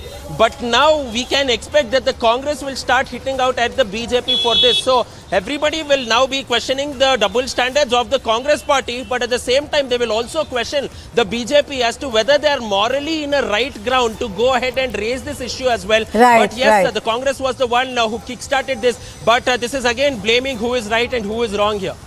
And comments like this one, of course, do take away from the real issues on the ground. I'm going to go back across, and we are going to play out that comment that came in from the BJP leader. ಪ್ರಧಾನಮಂತ್ರಿ ಮೋದಿಯವ್ರನ್ನ ಇಡೀ ಜಗತ್ತು ತಗೊಂಡದು. America ಒಂದು ಕಾಲದಲ್ಲಿ visa ಕೊಟ್ಟಿರಲಿಲ್ಲ. ಇವತ್ತು ನಮ್ಮ ಪ್ರಧಾನಮಂತ್ರಿಗಳನ್ನ ಕೆಂಪು ಹಾಸಿಗೆ ಮೂಲಕ ಸ್ವಾಗತ ಮಾಡಿ ಹೆಗಲ ಮೇಲೆ ಕೈ ಹಾಕೊಂಡು ಹೋಗುವಂತ ಒಂದು ವಿಶ್ವದ ನಾಯಕರಾಗಿ ಇವತ್ತು ಪ್ರಧಾನಮಂತ್ರಿ ನರೇಂದ್ರ ಮೋದಿ ಅವ್ರ ಬಗ್ಗೆ ನಾಗರ ಹಾವಿಗೆ ಹೋಲಿಸ್ತಾರೆ, ವಿಷ ಕಚ್ತಾರತ್ತೆ. ನಿಮ್ಮ ಪಾರ್ಟಿ ನೀವೇನು ಯಾರ ಮ್ಯಾಗ ಕುಣಿಲಕತ್ತಿರಲ್ಲ. ಸೋನಿಯಾ ಗಾಂಧಿ ಏನು ವಿಷಕನ್ನೇ ನಂಗಾದ್ರೆ ಈ ದೇಶ ಹಾಳು ಮಾಡೋಣಂತ ಚೀನಾ ಮತ್ತು ಪಾಕಿಸ್ತಾನದ ಏಜೆಂಟ್ರಾಗಿ ಕೆಲಸ ಮಾಡುವಂತ Sonia Gandhi. Well, so pictures on your screen are of the two people who seem to have started a personal attack campaign in Karnataka. Mallikarjun Kharge, the Congress president, of course, began with his comment against the Prime Minister. Now a response coming by the BJP leader from the BJP calling Sonia Gandhi Vishkanya.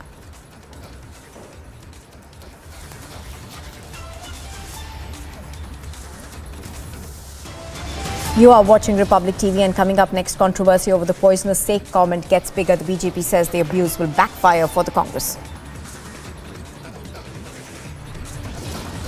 And wrestlers are protesting in Jantar Mantar. Their protest enters day 6.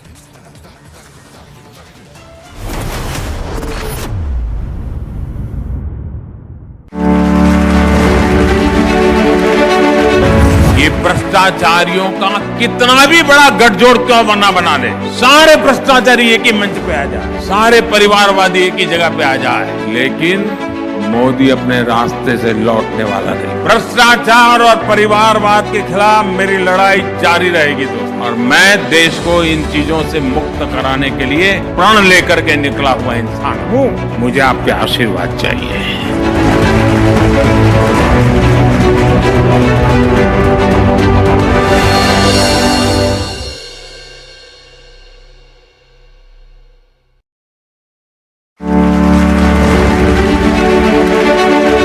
कुछ लोगों को मोदी से इतनी परेशानी क्यों है, और आज इसकी वजह मैं भी रिपब्लिक टीवी के दर्शकों को बताना चाहता हूँ। ये जो नाराजगी दिख रही है ना, ये जो बवाल हो रहा है, वो इसलिए है क्योंकि कुछ लोगों की काली कमाई के रास्ते मोदी ने हमेशा हमेशा के लिए बंद कर दिए।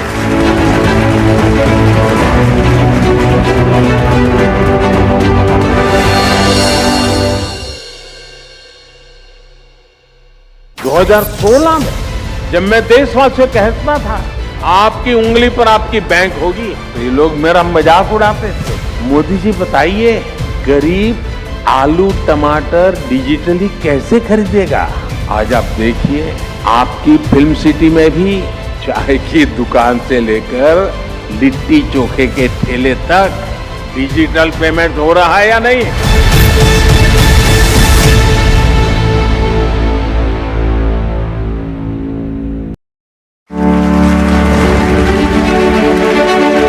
आपने कुछ समय पहले IMF का एक रिपोर्ट आया जो है, एक वर्किंग पेपर, शायद आपने जरूर देखा। ये रिपोर्ट बताती है कि ऐसी योजनाओं के कारण महामारी के बावजूद भारत में एक्सट्रीम पॉवर्टी खत्म होने की कगार पर है, और यही तो ट्रांसफॉर्मेशन है।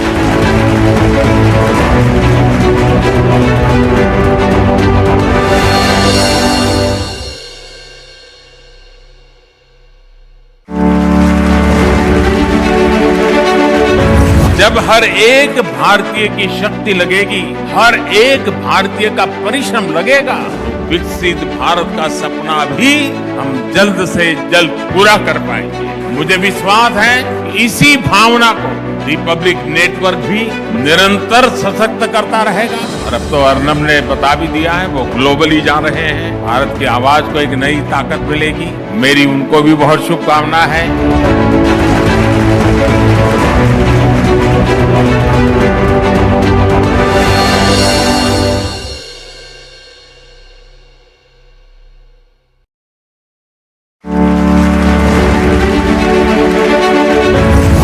बड़ा काम ऐसे ही नहीं हुआ है तो इसके लिए पहले आधार को संवैधानिक दर्जा दिया गया। 45 करोड़ से अधिक जनधन बैंक खाते मिशन मोड पर खोले गए। अभी तक 28 लाख करोड़ रुपए डीबीटी से करोड़ों लाभार्थी।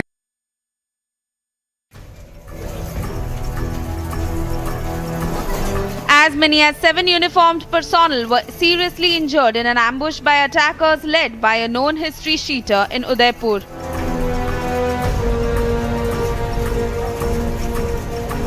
The police personnel were attacked with knives and sticks and were also shot at while they were out to catch a history sheeter.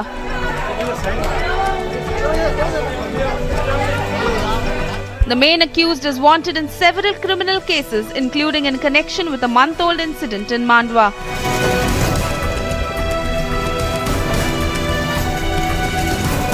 All the injured police personnel are currently undergoing treatment at a local hospital.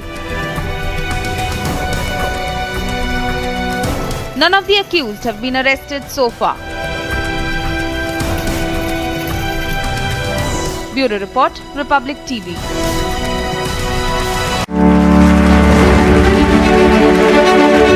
जो पुरानी सोच और approach वाले लोग थे, वो कह रहे थे कि मेड इन इंडिया वैक्सीन की जरूरत क्या है, दूसरे देश बना ही रहे हैं, वो एक ना एक दिन हमें भी वैक्सीन दे ही देंगे। लेकिन संकट की घड़ी में भारत ने आत्मनिर्भरता का रास्ता चुना और परिणाम हमारे सामने है। बहुत बड़ा पॉलिटिकल कैपिटल मैंने रिस्क पे लगाया था दोस्तों, सिर्फ और सिर्फ मेरे देश के लिए।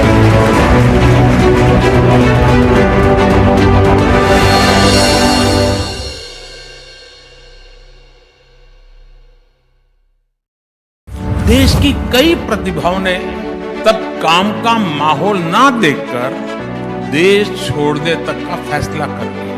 ये सब उन्हीं सरकारी नीतियों का थर्ड ऑर्डर इम्पैक्ट था। उन नीतियों के इम्पैक्ट ने देश के इनोवेशन, हार्डवर्क और एंटरप्राइज की क्षमता को कुचल दिया।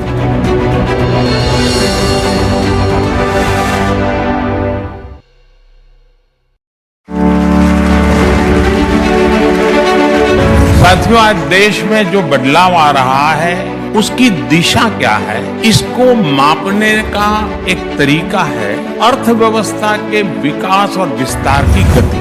भारत को $1 ट्रिलियन की अर्थव्यवस्था बनने में लगभग 60 साल लगे। 2014 तक हम लोग किसी तरह $2 ट्रिलियन के मार्ग तक पहुंच पाए, यानी 7 दशक में $2 ट्रिलियन की अर्थव्यवस्था। लेकिन आज हमारी सरकार के 9 वर्ष बाद भारत आज लगभग $3.5 ट्रिलियन इकोनॉमी वाला देश है। Newsbreak that just coming in, Suraj Pancholi, who's now been acquitted by the CBI court. Now this is in relation to the Jiah Khan case on which the CBI court has pronounced its judgment. Remember, Jiah Khan is of course found dead at her Mumbai residence on 3rd of June. In 2013, the verdict for which was pronounced by the court, we're given to understand Suraj Pancholi has been acquitted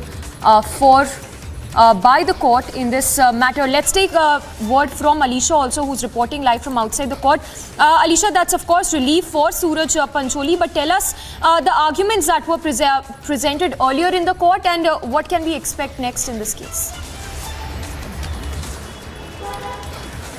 देखिए, फिलहाल जहां तक देख रहे हैं कि सूरज पंचोली को इस केस से बरी कर दिया गया है। खास तौर पर स्पेशल सीबीआई कोर्ट की ओर से ये बताया गया है कि लैक ऑफ एविडेंस के वजह से इस कोर्ट में जहां कोर्ट के ये डिसीजन लिया जाता है कि सूरज पंचोली को केस से बरी किया जाए।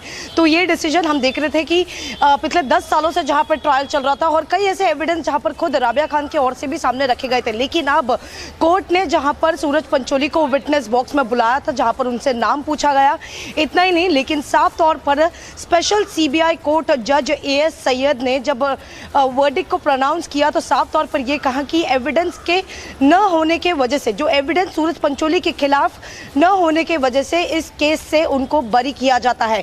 यानी जहां एक तरफ 306 का जो सेक्शन है, जो कि अबेटमेंट ऑफ सुसाइड का जो सेक्शन लगाया गया था, उसको लेकर भी कहीं ना कहीं पे ट्रायल जो है वो स्पेशल सीबीआई कोर्ट पर चल रही थी। ये पूरा मामले को अगर हम देखें तो 3 जून 2013 को जहां पर जिया खान का सुसाइड हमने देखा था कि जुहू के अपार्टमेंट में जहां पर पंखे से लटक कर उनकी जहां पर डेथ हो गई थी, उसके बाद पोस्टमार्टम किया गया था मुंबई के जेजे हॉस्पिटल में।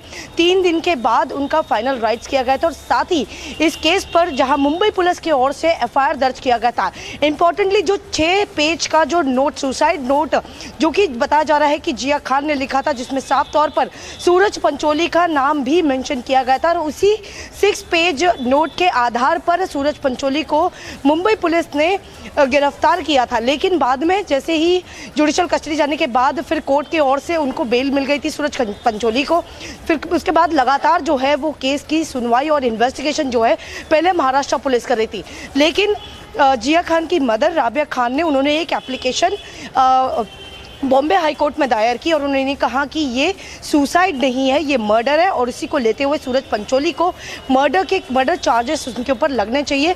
साथ ही ये पूरा investigation central bureau of investigation करनी चाहिए, ये मांग राबिया खान की ओर से की गई थी। जिसके बाद 2014 में, यानी जुलाई 2014 में, जहां बॉम्बे हाई कोर्ट ने ये ऑर्डर दे दिया कि ये पूरा मामला जो है वो सेंट्रल ब्यूरो ऑफ इन्वेस्टिगेशन करेगी। लेकिन इन्वेस्टिगेशन के इंटेंस इन्वेस्टिगेशन, 3 साल की इंटेंस इन्वेस्टिगेशन के बाद सीबीआई ने भी यही रिकन्फर्म किया कि ये सुसाइड है, क्योंकि जिस तरीके से एविडेंस सामने आ रहे थे, खासतौर पर उनकी ऑटोप्सी रिपोर्ट हो या पोस्टमार्टम रिपोर्ट हो, वेंसेरा रिपोर्ट हो, इन सभी को देखते हुए सीबीआई ने भी जो है वो सुसाइड केस रजिस्टर किया था। लेकिन 306 एबेटमेंट ऑफ सुसाइड का जो चार्जेस है वो सूरज पंचोली के ऊपर लगाए गए थे मुंबई कोर्ट में। अब रही बात ट्रायल की, क्योंकि ट्रायल जो है वो पहले मुंबई कोर्ट में हो रहा था, लेकिन जब जजमेंट की बात आई तो उस समय मुंबई कोर्ट ने कहा कि ये पूरा मामला जहां पर अब सेंट्रल ब्यूरो ऑफ इन्वेस्टिगेशन कर रहे हैं, जिसको देखते हुए इसका दायरा जो है वो स्पेशल सीबीआई कोर्ट का ही होना चाहिए, जिसके बाद स्पेशल सीबीआई कोर्ट जो है लगातार इस मामले की जो है ट्रायल शुरू कर दी गई थी। वहाँ पर लगभग 22 विटनेस जो है उनके स्टेटमेंट रिकॉर्ड किए गए, सारे एविडेंस सामने रखे गए थे। लेकिन लास्ट वीक में जहाँ पर दोनों प्रोसिक्यूशन की ओर से, यानी जिन्होंने राबिया खान के वकीलों के ओर से और साथ ही सूरज पंचोली की वकील के ओर से जितने भी सबमिशंस दिए गए थे, वो सबमिशंस कंक्लूड होने के बाद कोर्ट ने आज की तारीख रखी गई थी वर्डिक्ट को प्रोनाउंस करने के लिए। वहीं पर एक सबमिशन और एक राबिया खान के ओर से कल दिया गया था, जिसमें कई ऐसे एविडेंस और खास तौर पर ये कोर्ट से जस्टिस को लेकर बात की। ये कहा कि जो एविडेंस सामने आए और खासतौर पर दोनों एजेंसी, फिर चाहे वो महाराष्ट्र पुलिस हो या फिर सीबीआई हो, उस एविडेंस को नहीं देख रहे, जिससे साफ तौर पर पता चलता है कि जिया खान का सुसाइड नहीं लेकिन वो मर्डर है। और ख़ास तौर पर सूरज पंचोली इसके ऊपर रिस्पॉन्सिबल है, उन्हीं को जो है इस पर रिस्पॉन्सिबल ठहराना चाहिए कोर्ट को, उनको कन्विक्ट करना चाहिए। इस तरीके की गुहार जो है वो राबिया खान की ओर से लगाई गई थी। लेकिन आज जहाँ पर कोर्ट ने साफ तौर पर कहा कि आज वर्डिक्ट का दिन है, तो इसको लेते हुए कोई भी रिटन सबमिशन जो है उसको एंटरटेन नहीं किया जाएगा, कोई भी रिटन सबमिशन एप्लीकेशन को नहीं सुनेगी कोर्ट, क्योंकि आज सिर्फ और सिर्फ वर्डिक्ट का दिन है, जिसको देखते हुए कोर्ट ने जो है सीधा साफ तौर पर कहा कि 12:30 बजे जो है वो वर्डिक्ट देगी। और जैसे ही कोर्ट प्रिसाइड हुई, जिसके बाद हम देख रहे हैं कि कोर्ट ने पहले सूरज पंचोली जी के इस पूरे मामले में आरोपी है, उनको पहले विटनेस बॉक्स में बुलाया, उनका नाम पूछा गया और जैसे नाम पूछा गया उसके बाद खुद कोर्ट ने ये कहा कि लैक ऑफ एविडेंस के तहत सूरज पंचोली को इस मामले से बरी किया जाता है। All right, Alisha, stay with us. Let's take a word from our senior editor Shravan, also joining us from the newsroom. Shravan, once again for our viewers, if you can take us through the timeline of this case, because the mother of Jiah Khan has maintained right from the beginning that her daughter was in a physical abusive relationship and that it was not a suicide, rather a murder of her daughter.